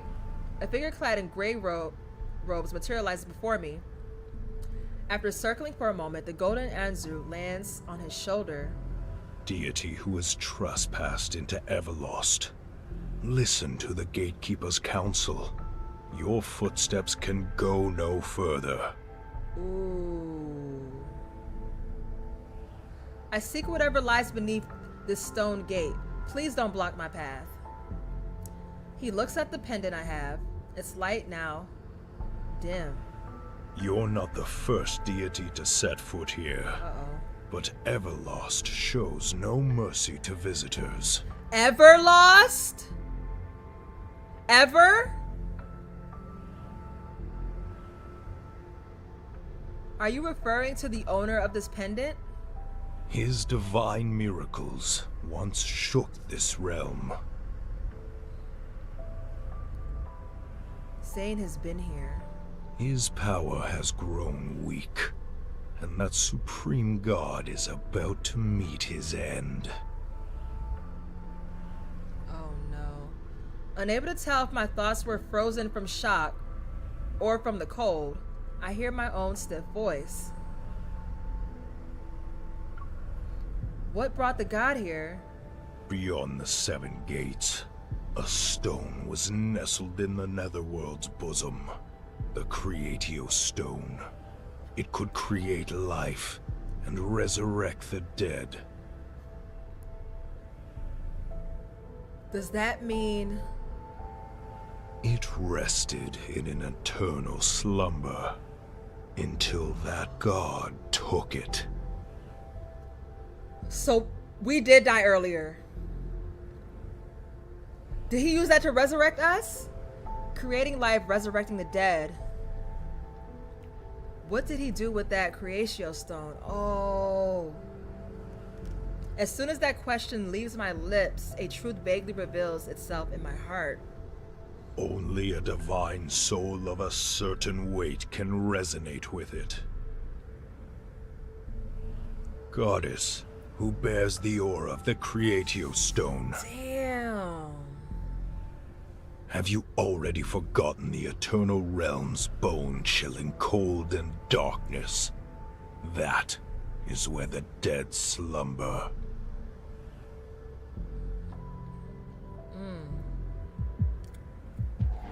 When those words fall, my heart stops for a moment. The cold that sweeps across eons drags my soul back to blurry yet vivid, bloody memories. Oh shit. The pain one could feel in their bones. At death's doorstep, the suffocating darkness. I can't remember anything else. It's fine. There's no reason to be afraid of a death that has long since passed. I steady my breathing only to realize something. Zayne. He knows how I died. That's why he resurrected me. Yes. It seems our fates were already intertwined long before our first meeting in Niavia. The Creatio Stone is precious. When he took it, he must have paid an equivalent price. I could almost see the heavy stone gates slowly open. That familiar figure enters without any hesitation. Zayne, what price did he pay to resurrect me? What did he lose? The gray figure's sighs are like the murmurs in one's sleep, a lament sung for those who never return. Goddess who has been resurrected, if you dare to endure the gaze of each stone gate and withstand the erosion of darkness, I can let you witness it with your own eyes. The past that has long been obliterated. I'm willing! The weakened golden Anzu screeches and lunges at me. A sharp feather heads straight for my eyes. Ooh. The pain is more unbearable than death itself. I dig my nails into my palms and barely manage to keep myself from closing my eyes. While I'm in a daze, that golden Anzu seemingly carries me through the mist dark barriers. It soars to those looming layered stone gates. White bones dance wildly, rivers of blood boil, and thorns leave crisscross bloody marks on the body stripped of power. I see that his figure silently passes through one massive stone gate after another. Only a single golden Anzu is by his side.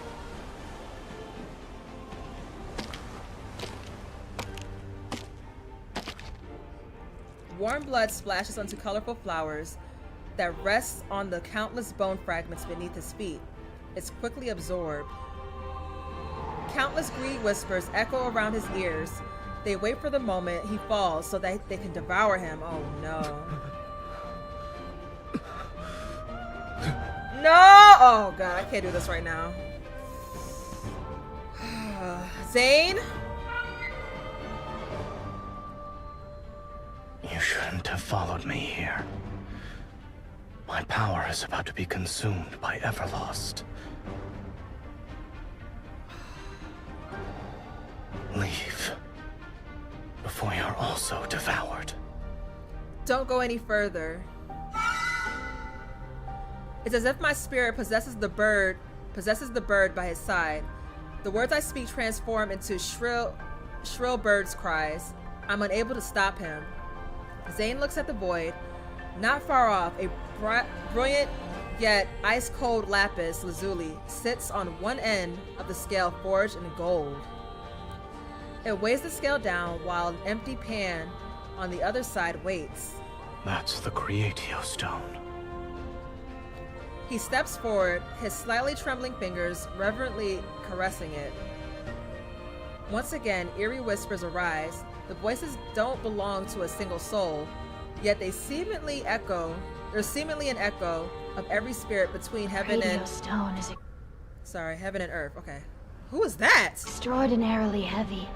Look, that god no longer has any bargaining chips left. No. His glory and authority have been stripped away by the 7 gates. Wait, what? And his divine power was spilled along the path he took to get here. Give up! Give up already! Let us consume the remains of your flesh and blood!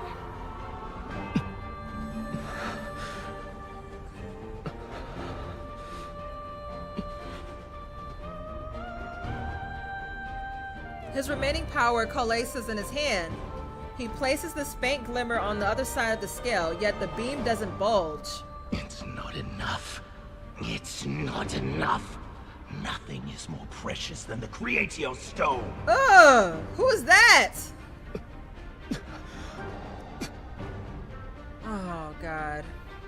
In his palm, a mass of fresh blood swirls like crimson mist to become another weight on the scale.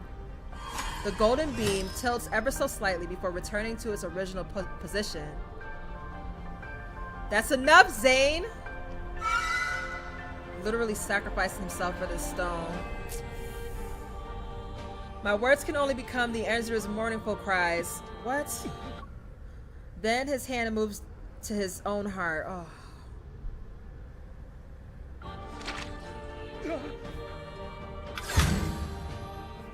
Bro. Radiant light illuminates the vast netherworld. When the heaviest object from his body falls upon the pan, the balance tilts. Right, not in a good way.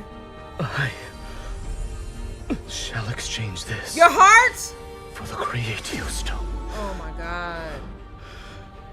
I will give her a new life. And a place to rest. The translucent gem falls into Zayne's hands as he struggles to take out another equally brilliant crystal formed from fresh blood. The crystal slowly melts into warm divine blood and drips into the gem, whose color is like lapis lazuli. A long time passes and the first heartbeat emerges. Death shall no longer be. You saved the pain line?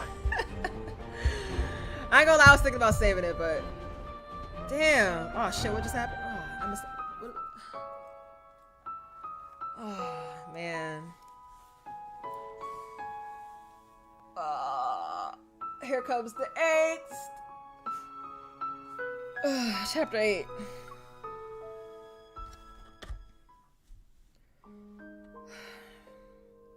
I feel like I spent a lifetime in that Angara Spire. Wait, so we're back here now? But when I return to the Divine Tower, the moon hasn't even moved westward.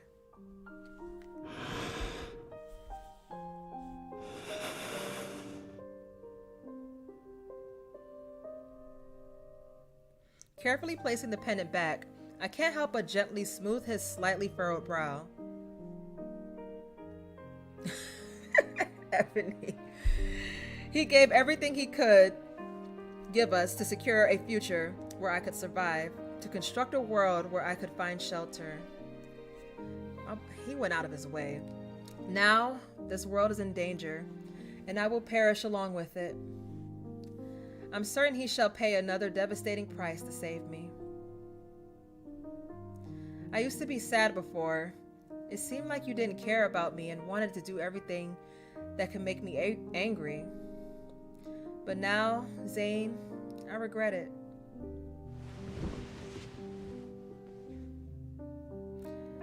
These words aren't spoken aloud. I rest my head over where his heart is. I would prefer it if you never liked me. Aww.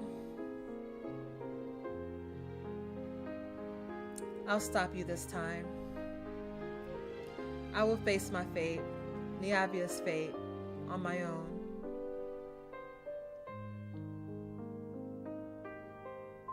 However, the Angry Spire didn't exactly tell me what Zayne planned to do. I racked my brain for many days and secretly made preparations to the best of my ability. Although I wish Zayne was more straightforward and told me everything, he never gave me the answer I wanted to, no matter how I tried to probe indirectly. So, when Zayne suddenly invited me to go to the Vastran, that day has arrived.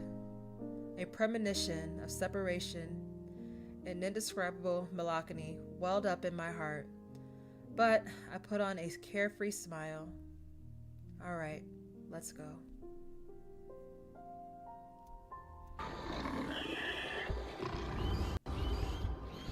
Vastran. Haven't seen it countless times before. The Vastran is the same as it's always been. Dust and sand fill the sky, and black mist enshrouds everything. Uh-oh, don't do that. Hold on. Okay, hold on, y'all. Okay. Yet Zayne stands by my side and fights alongside me to eliminate monster after monster. Give me 1 second, y'all. I have to unplug this and plug it back in real quick, because it's gonna glitch when I... Alright.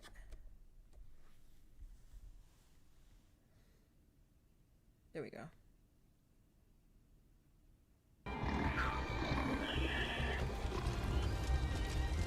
When I asked you before, you said that the Vastran couldn't be destroyed yet. Is today that time?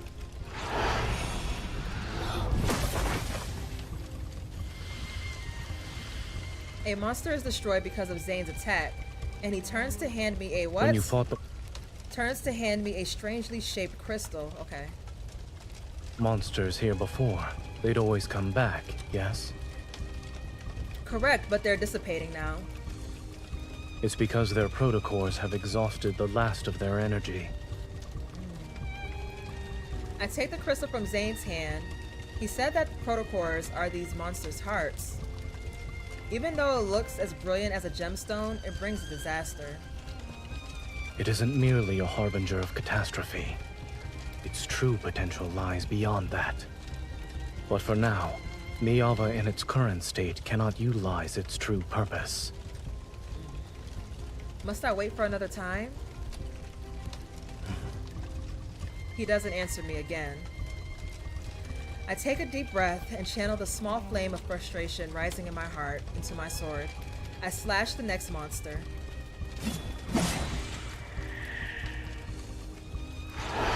The time spent in these fierce battles is fleeting, yet extraordinarily long. The last monster is annihilated. In the blink of an eye, the black mist and thorns vanish. The corrupted land that once brought countless disasters to Niavia is seemingly swallowed up by an invisible vortex. I should feel a sense of relief, yet the heavy feeling in my heart hasn't lessened in the slightest. The ground violently shakes, and our surroundings ripple with invisible waves. They grow larger and larger until the first crack appears at their center.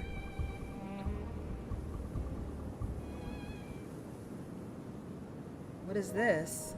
The Vistrayan has vanished. Oh, Vistrayan. Perhaps this fissure can be considered a wound left after removing a malignant growth. He stops before it and turns to look at me. Yeah, grab his hand. Let's go. Okay, where are we going? Ooh, I like this. The evening breeze stirs up a gentle, harmonious rustle amongst the trees. Oh my god. Amongst the trees. A stream flows past the undulating rocks and stones. Okay. This is the valley where we first met. But it was eroded by the Visterian centuries ago. It became a desert with yellow sand. Is this a dream? No. Zayne holds my hand as we disturb the babbling water. It's cool, and I can feel every strand of water flowing through my fingers. I remember you saying you wanted to claim me as your own when you first saw me. I do remember saying that. And you planned to take me back to the Divine Tower. Yeah, we were freaked out. You drew your bow and knocked an arrow, and the projectile penetrated the mountain. I had never seen someone so powerful and handsome before. Of course I couldn't let you escape. Damn, okay, girl. Looking back now, that day was a first meeting for me, but what were you thinking? I thought I was very fortunate. Aww. The first person I encountered in this world was you.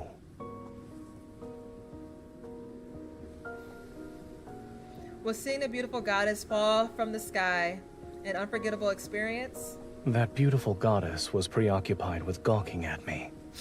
She then proceeded to slip on a stone and fall. Indeed, it was truly unforgettable. Yeah, she embarrassed now. I'm embarrassed. As if we were going for an ordinary stroll, he leads me through grove after grove of tree shadows. They sway with starlight. We are in the depths of the Vistrayan. If we go through here, where will we find ourselves? Do you want to know? I'm scared. I don't know. I was gonna say, I don't know. I stopped in my tracks and tightly gripped his hand. Okay, Vivs, thank you.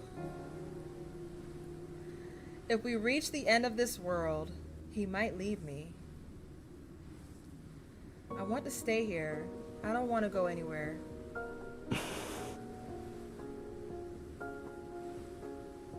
Then let's stay. I also don't want to go anywhere.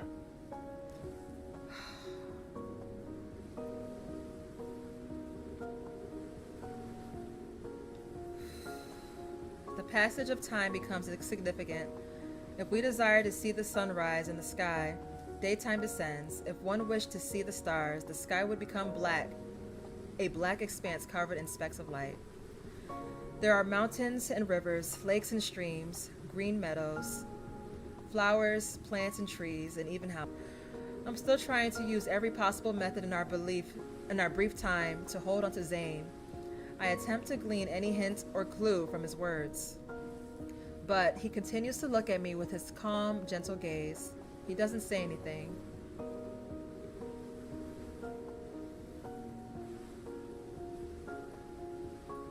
This is for you.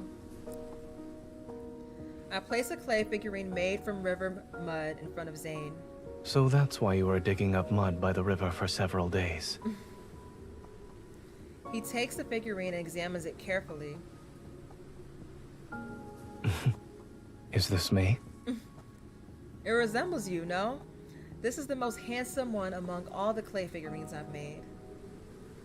I thought you would make a pair. Aww. I actually did try to do that, but I kept breaking. I remember how you used to heal my wounds. You're more likely to succeed in making a pair compared to me. Didn't you say I'm not good at creating things?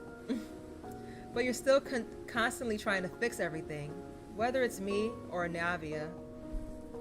Zayne, This world keeps improving because of your gifts you've given me. It has absorbed the nourishment from those facets of civilizations. You're the one who made it a wonderful place.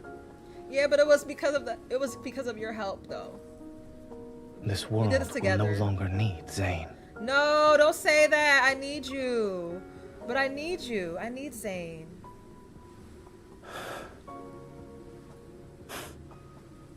Our surroundings are quiet for a moment. Did our time here make you happy? Don't talk like that, please. If it were possible, I'd wish everything was like this for all eternity. If it were possible, would you be willing to stay here for all of eternity? I nod, then I shake my head. We both have things we must do. You're going to leave, am I mistaken? Your Niava is akin to a plump seed that has already stored enough nutrients. Zayne avoids my gaze as a phantasmal seed appears in his palm. However, now is not the time to plant it. In a place that's infinitesimally far from this world, there are errors I must erase. He closes his palm, and when he opens it again, golden light has gently enveloped the seed. The proper soil shall only appear when those errors are gone. Only then will this seed break through the soil, sprout, and grow. The time you spend in Niava will seemingly last an eternity. You'll be happy. Those distant grand stories leave his lips as if they were a single leaf gently falling. Yet the weight they have in my heart is heavier than the mountains. So that's what you need to do? I sweep away the phantasmal seed and force my voice to remain steadfast. You'll protect Niavia and me so that nothing can get through, and you'll face the dangers and death yourself? Is that it? Why would you think I could accept your sacrifice and devotion with a clear conscience? I'm sorry. But even if it is selfish, I shall always make the same choice. He presses down on my hand as golden light flickers, an object emerges from beneath our overlapping palms. The Destiny Stone? Panic floods my heart. I struggle desperately to break free, but my body won't move. Zayne, if you erase your name from the Destiny Stone, you'll disappear forever and never be able to return to Niavia. Familiar golden light pours out from between our intertwined fingers, and the power within my body surges. Oh no. On the black stone tablet, surrounded by golden radiance, Zayne's name is being erased bit by bit! You promised to carve your name! You were the one who wanted me to stay by your side forever. He looks at me carefully. His focused gaze makes me feel as if he wants to etch my appearance into his memories before fading away. Oh no. From now on, this world no longer needs me. Bro, please, please. Divine Tower. I rush back to Divine Tower using the shortest amount of time. Unsurprisingly, the angry spire has disappeared with its master. My footsteps echo through the vast hall, yet when I realize I'm the only one in this tower, an enormous emptiness engulfs me. It's like Zayne had never existed. It shouldn't be like this. It can't be like this. I catch a glimpse outside. I stop and look at it in disbelief. Scattered frost and snowfall drift down from what? From the sky. Okay. Your Niava doesn't have snow. It must be Zayne. He's going to protect Niavia. I must find him right now. I almost stumble as I run behind the altar and turn the mechanism hidden beneath the floor tiles. In the small room beneath the altar, the golden Anzru that once carried me through the Everlost is huddled in the nest I built for it. My apologies, I kept you confined for so long. This is one of the preparations I made in advance. Oh, okay. Once Zayne leaves, I will never be able to track him down again. I contemplated my next move. I could only rely on the Angeru Spire. The golden Anzru can't exist without the Angeru Spire, which means it shall fly to it no matter what. And that's where Zayne is. I cradle the golden Anzru, cut my fingertip, and let my blood drop onto its sharp beak. Take me to Zayne. Oh, God. Oh, the last chapter!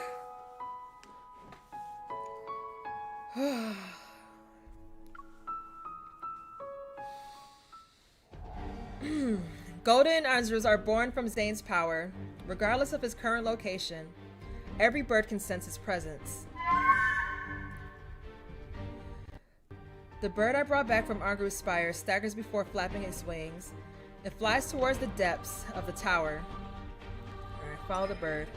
It seems Zayne is still in the Divine Tower. Okay, good.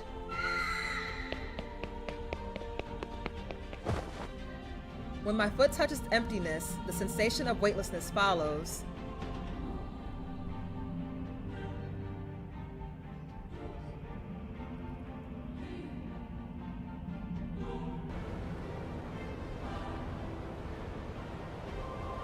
Golden Anzrus weave and dance before my eyes. The sight doesn't surprise me, but there's no river paved with golden dust this time. The rapid descent doesn't cease. Golden threads from the birds, mouths crisscross, interweave, and extend into fragmented images. My snow won't melt. Ooh. Promise me you won't cry anymore. Ooh. Hello, Dessa. Follow the jasmine's fragrance. These scenes without order or casualty spread out before me. Piece by piece, they form the faces. They form the faces of me and Zayne. In the depths of my soul, a corner that was never touched has already loosened. Now they shall never wilt, to save him from darkness, to be his sanctuary amidst rime and gale. Stay away from me again, when dawn greets the world once more. Where did all those voices just come from? He's immobilized by black ice crystals. Oh, okay. Master of Fate and Foreseer. Y'all know I have not read the whole Foreseer myth, but what? He's holding an umbrella beside an ancient tree. Is he in like some type of paths where he could like see everything at once? He's in a field of white flowers. Oh. He's in an endless expanse of thorns. Dawnbreaker and Astra, you're guessing? He's under a green aurora. He's in front of gravestone in a cemetery.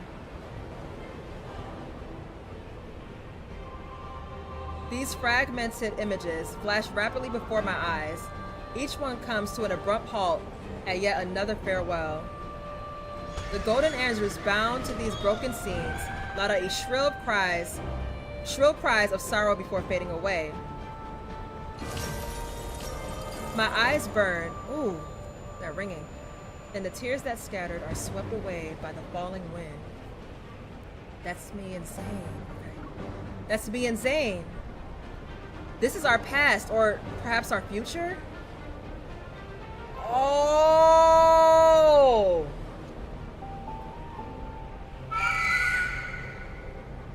Main story.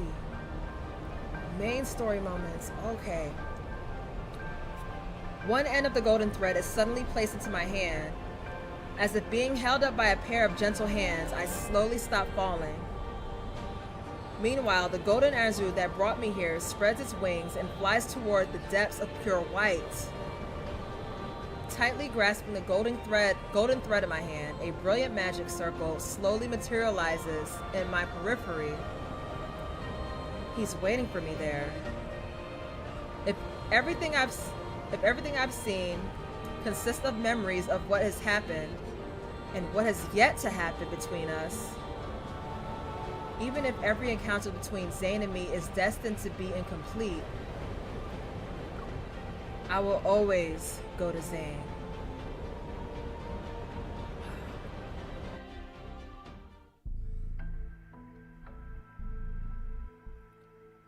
My gaze, overwhelmed by light, slowly recovers, yet I feel like a suspended wisp in this overly bright room. What the hell? Where are we? Zayne is standing in front of more than 10 tablets made of materials I've never seen before. Images I don't understand flicker across from them. Wait, what is happening? He's here, but he can't see me. Aingru, perform another calculation. I have received the command. Conducting calculation attempt number 271,828. The images of the tablets change rapidly in silence. Countless calculations flow across them. Route Z0905 has been successfully calculated. That's his birthday. Beginning simulation of Route Z0905 solution. Simulation. The simulation has failed. Based on historical data and model parameters, no successful pathway exists. Oh, that's gotta be so trippy for her too. She's seeing new technology she hasn't even been introduced to yet in her time period. The optimal solution is the predetermined plan you have previously inputted. No evacuation of life forms is necessary.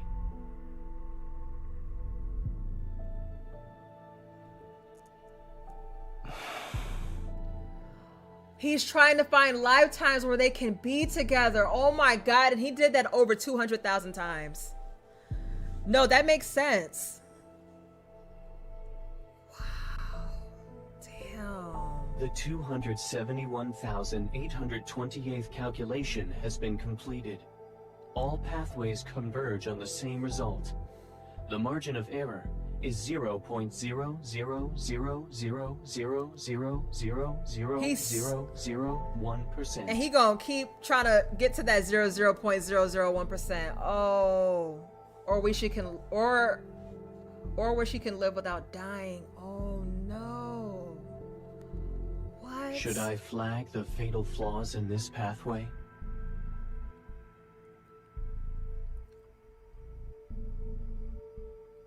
That won't be necessary. Oh, he sounds so defeated. He lowers his gaze, his fingers trace those cold images before finally falling to his side in silence. In all the time we've spent together, I've never seen Zayne reveal a complex, indescribable expression. Oh, my heart feels as though it's being squeezed by an invisible hand. Oh God, that is very agonizing. He doesn't know that she's there.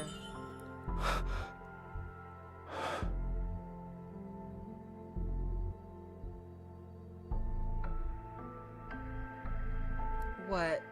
You're allowed to hide everything from me, but I'm not allowed to catch you off guard for once? Oh wait, so he notices me now?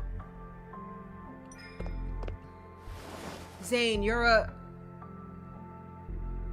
Before I can release the rest of my frustration, oh, that's so I'm sweet of you. Into an embrace. Oh, thank you for the gift of subs, Yoki. I appreciate that.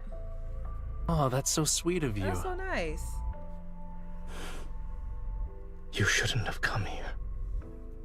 That was so nice. Thank you so much. Oh, that's so sweet of you. Why should I listen to you? I want to that's counter so with sweet the of you. fiercest tone I can muster, but the uncontrollable hitch in my voice makes my words sound unconvincing. Oh, that's so Stroking sweet his of you. back, I feel Zayne's warmth It's real and tangible. Oh, that was so nice. Time passes. As for the moment, I don't know. Wait, hold on. I don't know. Before those images vanish, a bell-like sound rings out. We slowly return to our senses and gradually let go of each other as if we woke up from a dream. Neither of us speaks for some time. Then my frustration gets the better of me, and I can't help but give him a good poke. I told you that mouths are for explaining. I asked you so many times and gave you so many chances. I didn't give you permission to leave me. Aww. It was wrong of me to keep secrets from you. However, separation is already the best outcome for us. It seems so. It seems so. Says who? I hate separation the most. Nothing about it is good. I grabbed Zayne's hand tightly to prevent him from trying to abandon me again. Oh. So I wonder if all the Zaynes are aware of each other, or is this Zayne aware of all of them? I feel like this Zayne is probably aware of all of them. This one here. Niavia is the world I'm meant to protect. No matter what happens, I should be the one standing on the front lines. Even if the only possible ending is destruction, I refuse to let you face it alone. All right.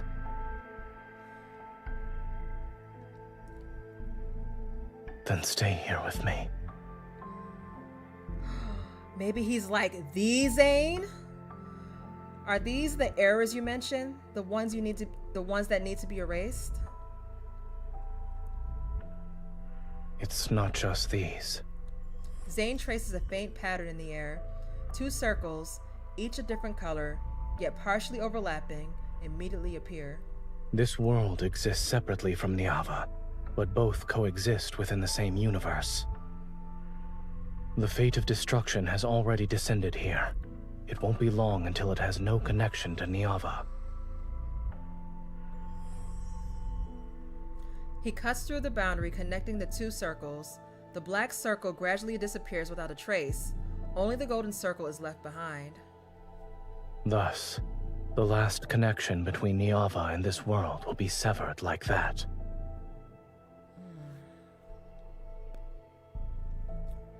If it disappears, then Niava won't be destroyed? Something to that effect. As for where we are at the moment, you may think of this place as my divine tower.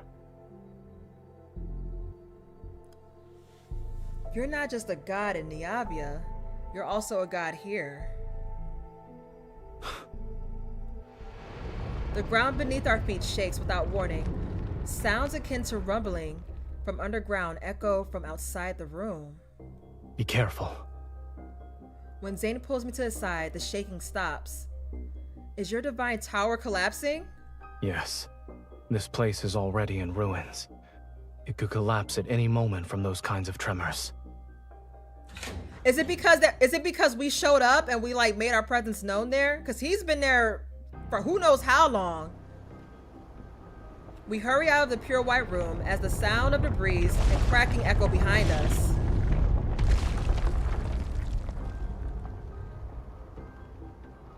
Same, I'm mind blown too. Before us stretches a long, dark corridor where wind whistles through fissures in the walls. Its mournful reverberation resounds. Oh no. We're heading to the top floor. We need to disrupt the magical array there. Only by completing the separation of the 2 worlds can the Angru Spire reconnect with Niava. You'll accompany me, yes? Okay, good. He takes my hand and begins walking through the dim corridor. Along both sides of the passageway, there are flickering lights that barely illuminate our surroundings. Everything is dilapidated and decayed, as if it had suffered through chaos or an instance of ransacking in the past.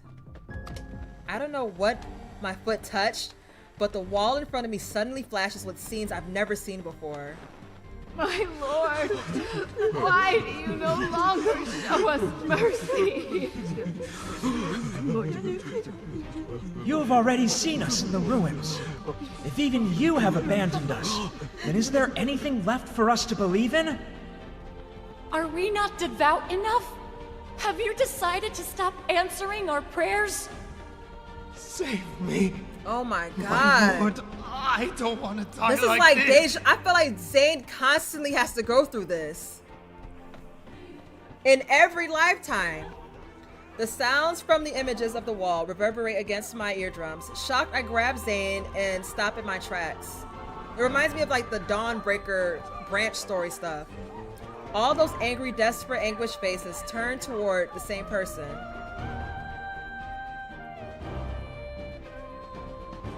Zayne, they once claimed this world as their own. You know what? Honestly, he could be.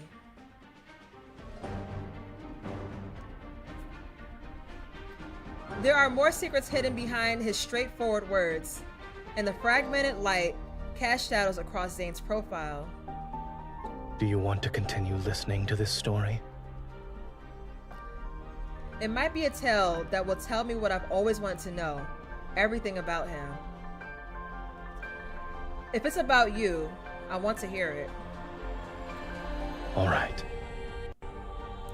Each display cycles through different images repeatedly.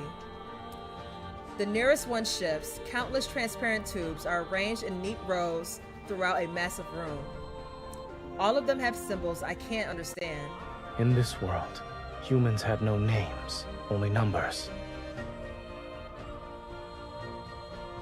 Those individuals pursued maximum efficiency and discarded everything they deemed useless or detrimental to their world's progress. They worshipped the principles that would make this place perfect. The principles? Are they similar to the water management, land reclamation, calendars, and mathematics you taught me back in Niavia? Those who mastered the most fundamental and profound principles were called gods. In that regard, it's very much like your Niava. So, the gods used their principles to bring their world longer lifespans and endless happiness. In the next image, healthy children grow up, and the gravely ill recover quickly. People took much longer to reach old age and die. Time passed, and in the eyes of humans, gods were omnipotent beings who granted every request. So eventually, they demanded eternal life. They got greedy. I remember the day Zayne taught me those medical principles and the small plant that died in his hands. The gods didn't respond to their request? In other words, what they wanted was something this world couldn't support yet. Wishes went unfulfilled. Only shattered hopes and disasters arrived. To humanity, the gods became bringers of obliteration. What? We can't stay here any longer. We need to go, now. He takes my hand again, but he holds it tighter this time. Immortality. I watch as the thin tubes in the display disappear. They're replaced by images of crystal stones, one after another. There, humans who ignored the warnings cheer for those beautiful crystals. The images of the corridor's walls continue to shift. Humans pursue principles that exceeded the world's capacity to sustain it. Yes, immortality! They were getting greedy! But it only accelerated their world's race toward irreversible destruction with greater clarity and speed. Natural disasters and human calamities played out in endless succession. With nowhere left to turn, people remembered the gods of yore. They gathered to angrily accuse those deities, mournfully pray to them, and humbly beg for mercy. Day after day, this facility was surrounded by humans desperately hoping for salvation. When the blizzard arrived, they finally realized they could no longer receive divine protection. They turned and left, their footsteps disappearing into a apocalyptic snow that had never stopped falling since it began. Then, my face flashes briefly across the display. Oh no. Even though I learned about my past fate in Everlost, seeing my face there still leaves me feeling disoriented. I don't stop to ask Zayne about it. My past death must certainly be a memory that Zayne never wants to revisit. Aw, damn. I kind of want to know why it popped up though. Let it remain buried in its tomb. Reaching the end of the corridor, it feels as though I finished reading the entire lifetime of this world. The door leading to the building's top floor is right in front of us.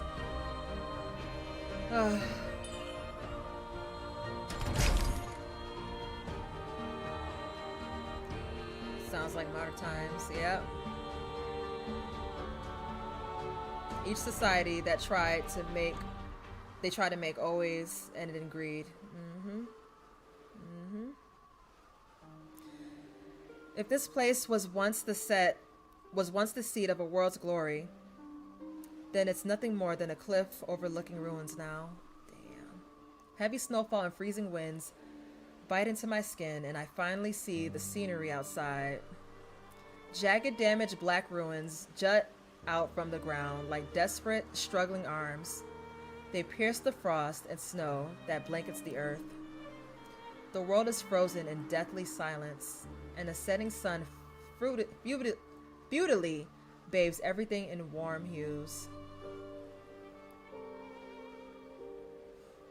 Is this what happens to a world that has strayed from natural order? Yes. The scenery here was once beautiful as well. When people chose to utilize truths that surpassed the natural order, the outcome was already predetermined.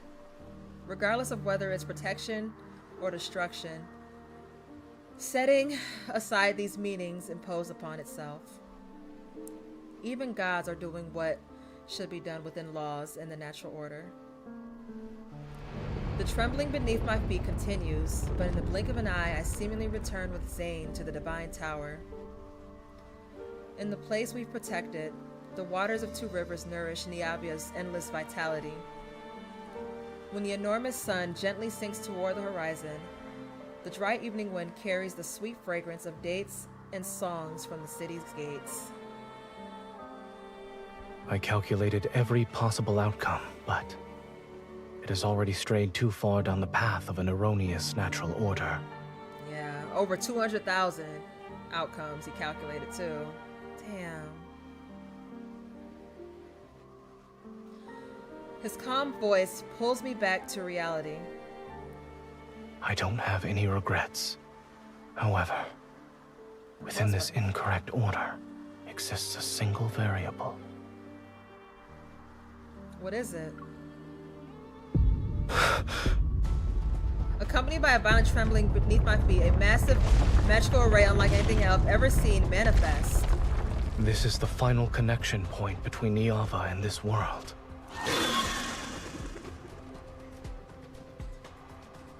A massive golden Anzu struggles out from a strange magical array. Black crystals cover its body. It's not a golden Anzu. It's a monster similar to the one from the river source. Yes, that's... Watch out. A massive longbow materialized in Zayne's hands, and I raise my hand to summon my weapon as well. That's the one that killed her earlier, right? As soon as he draws the bowstring, my black sword transforms to his arrow. Golden light cuts through the air as it... Imperfect order doesn't... Hold on. Okay, as it rushes towards the monster, okay. Need to be corrected. True redemption lies in utter obliteration.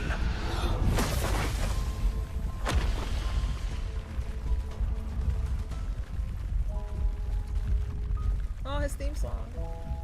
After the giant bird-like creature falls, black energy fragments drift down, reminiscent of Calamity's ashes, burying an old world. The tremors and rumbling from the world below grow stronger. They transform into ripples that destroy this facility.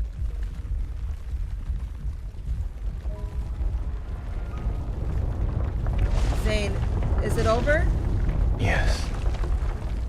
The pungent scent of blood fills my nostrils as Zayne's bloodstains Bloodstained figure appears. Okay. The angry spire activates in his hands as a familiar golden magic circle projects beneath our feet. He really can't catch a break. Go. This is your last chance to leave. You're telling me to go back to Niavia alone? Zayne, you liar. You never planned to leave with me from the start. You are correct about one thing. He did call us a bomb. I only know how to bring about ruin. Dimitri. So I truly am unskilled at creation.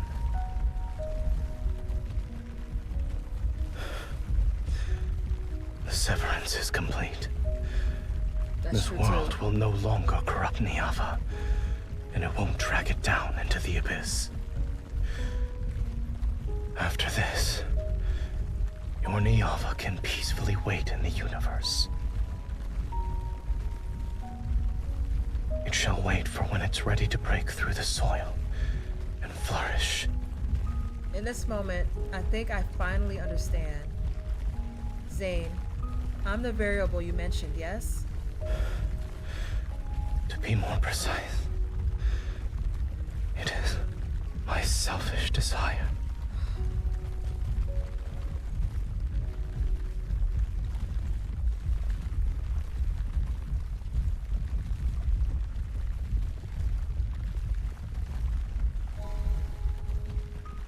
If gods have selfish desires, then he must want his beloved to live.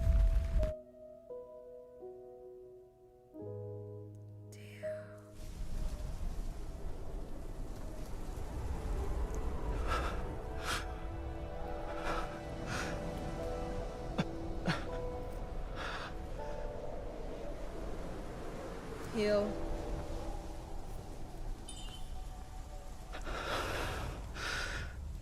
My power has been nearly depleted. Embrace him.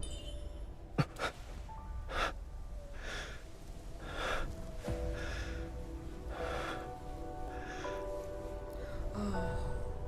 Look at him. His power is like, he's trying so hard to hold her and his power is like not letting him do it. He's like really getting depleted right now. I can't do this. Fortunately, yes, we still have time. Okay. To watch this sunset.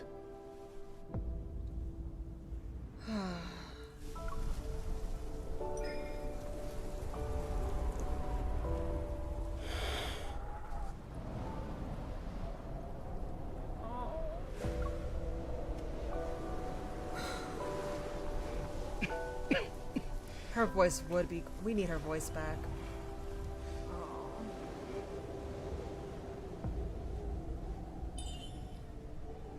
Oh, sorry. Wait. What did I say? So that's how this world's final sunset looks. Oh. God.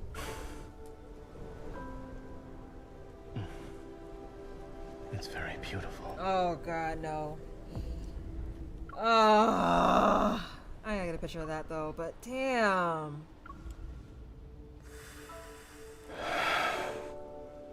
I should send you away from here now.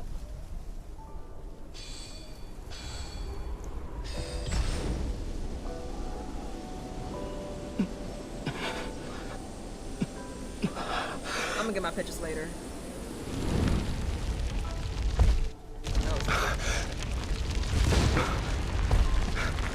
Give me your hand. Ah!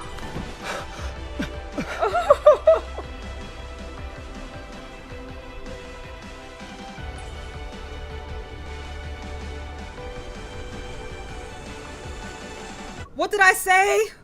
Even if it costs me everything, I shall be the one to protect you this time. Yes!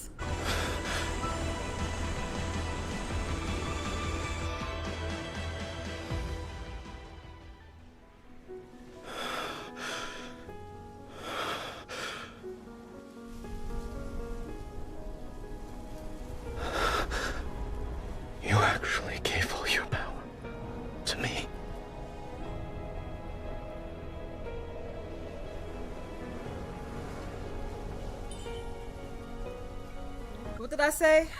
You have already given me so much more.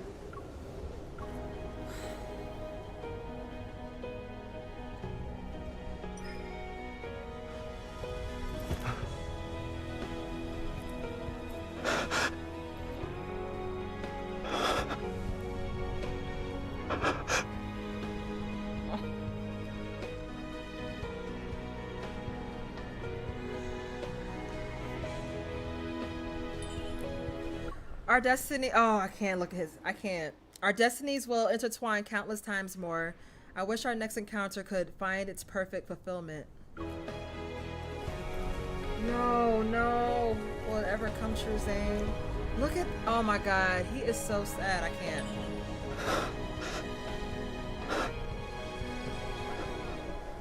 Your wish. Your wish will come true.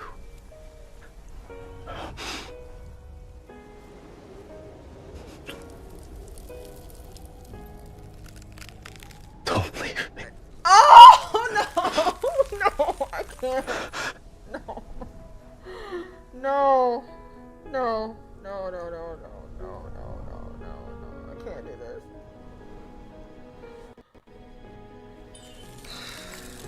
Look at his. Oh.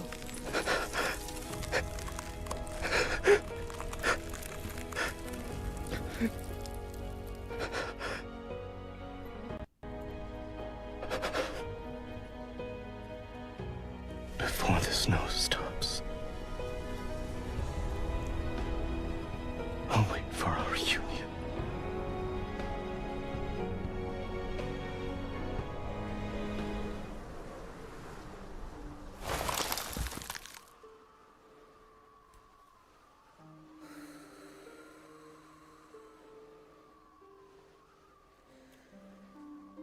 As the last ray of sunlight passes over the frozen twin rivers, no one witnessed the peeling of dark blue glaze in time's winds, or the crumbling of clay tablets that recorded a glorious past.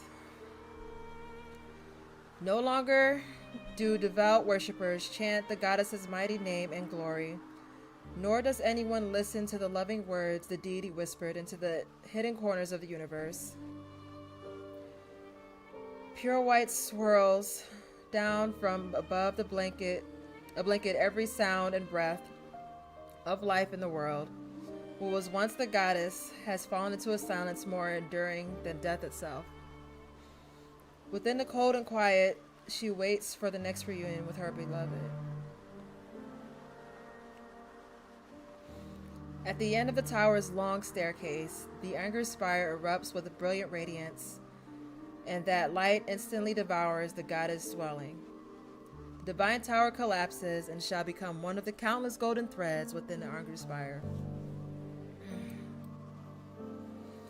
The lonely deity will only step into eternity and become a silent watcher once more.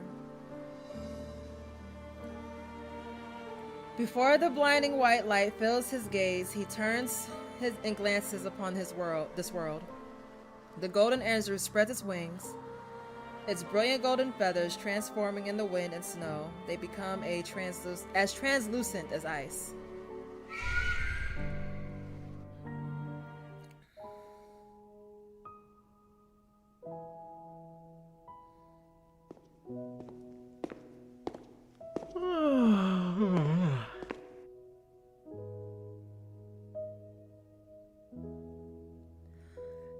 It's an ordinary morning. Groggy, the administrator yawns, rubs his eyes, and pulls open the library's weathered doors from inside. I'm sorry, y'all. I didn't even want to read just now.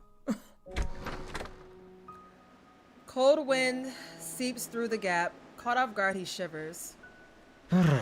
It's cold. Fixing his collar, the administrator quickly flips the closed sign over.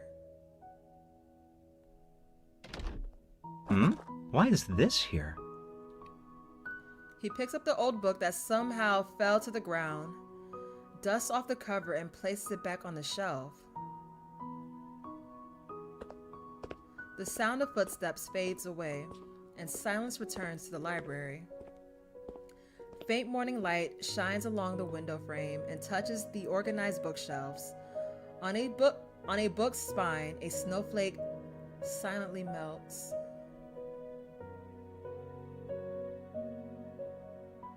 I have to read that factual library chapter.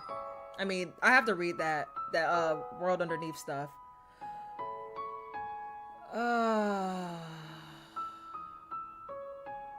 Right, what did happen to this version of Zayne? Each book in the library is MC in Zayne's lifetime.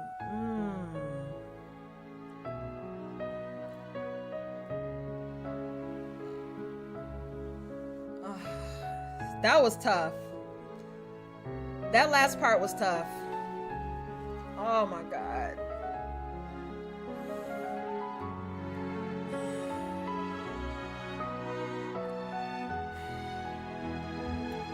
My boy, over 200,000 times he tried to change history. What's your theory? I'm curious, Catherine. I know, Tay. Damn. All that just for him to lose her.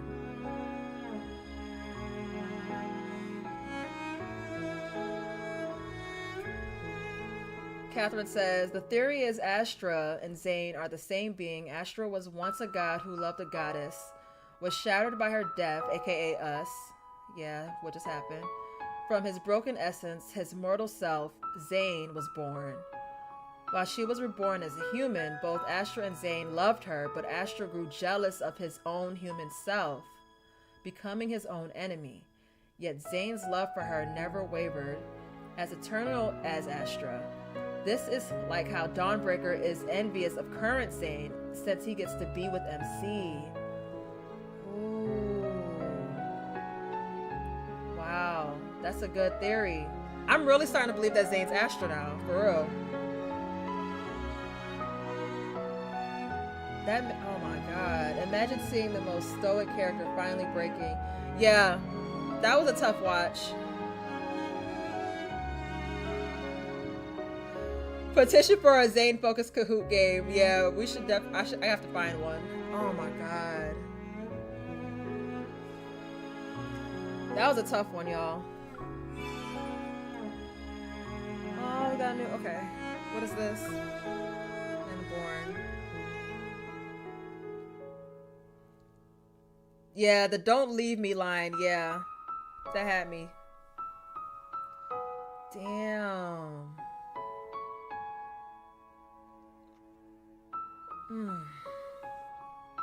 All right. We need a wholesome Kindled. I know, right?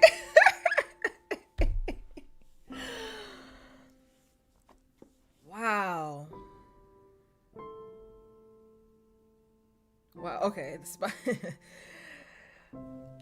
Okay. The way they started this off was crazy, though. I felt they really put us through a roller coaster of emotions with this one. We were like this on this myth. It was a lot going on. Wow. He tried everything in his power, bro. This man really loves us. Every lifetime. Every lifetime. Yeah, the spice is nice. Yeah, the voice actor, his voice actor is amazing.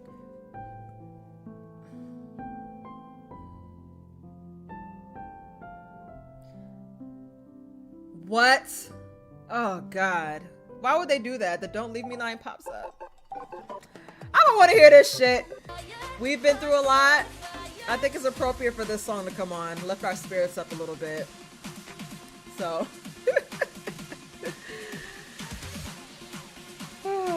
Good night, you guys.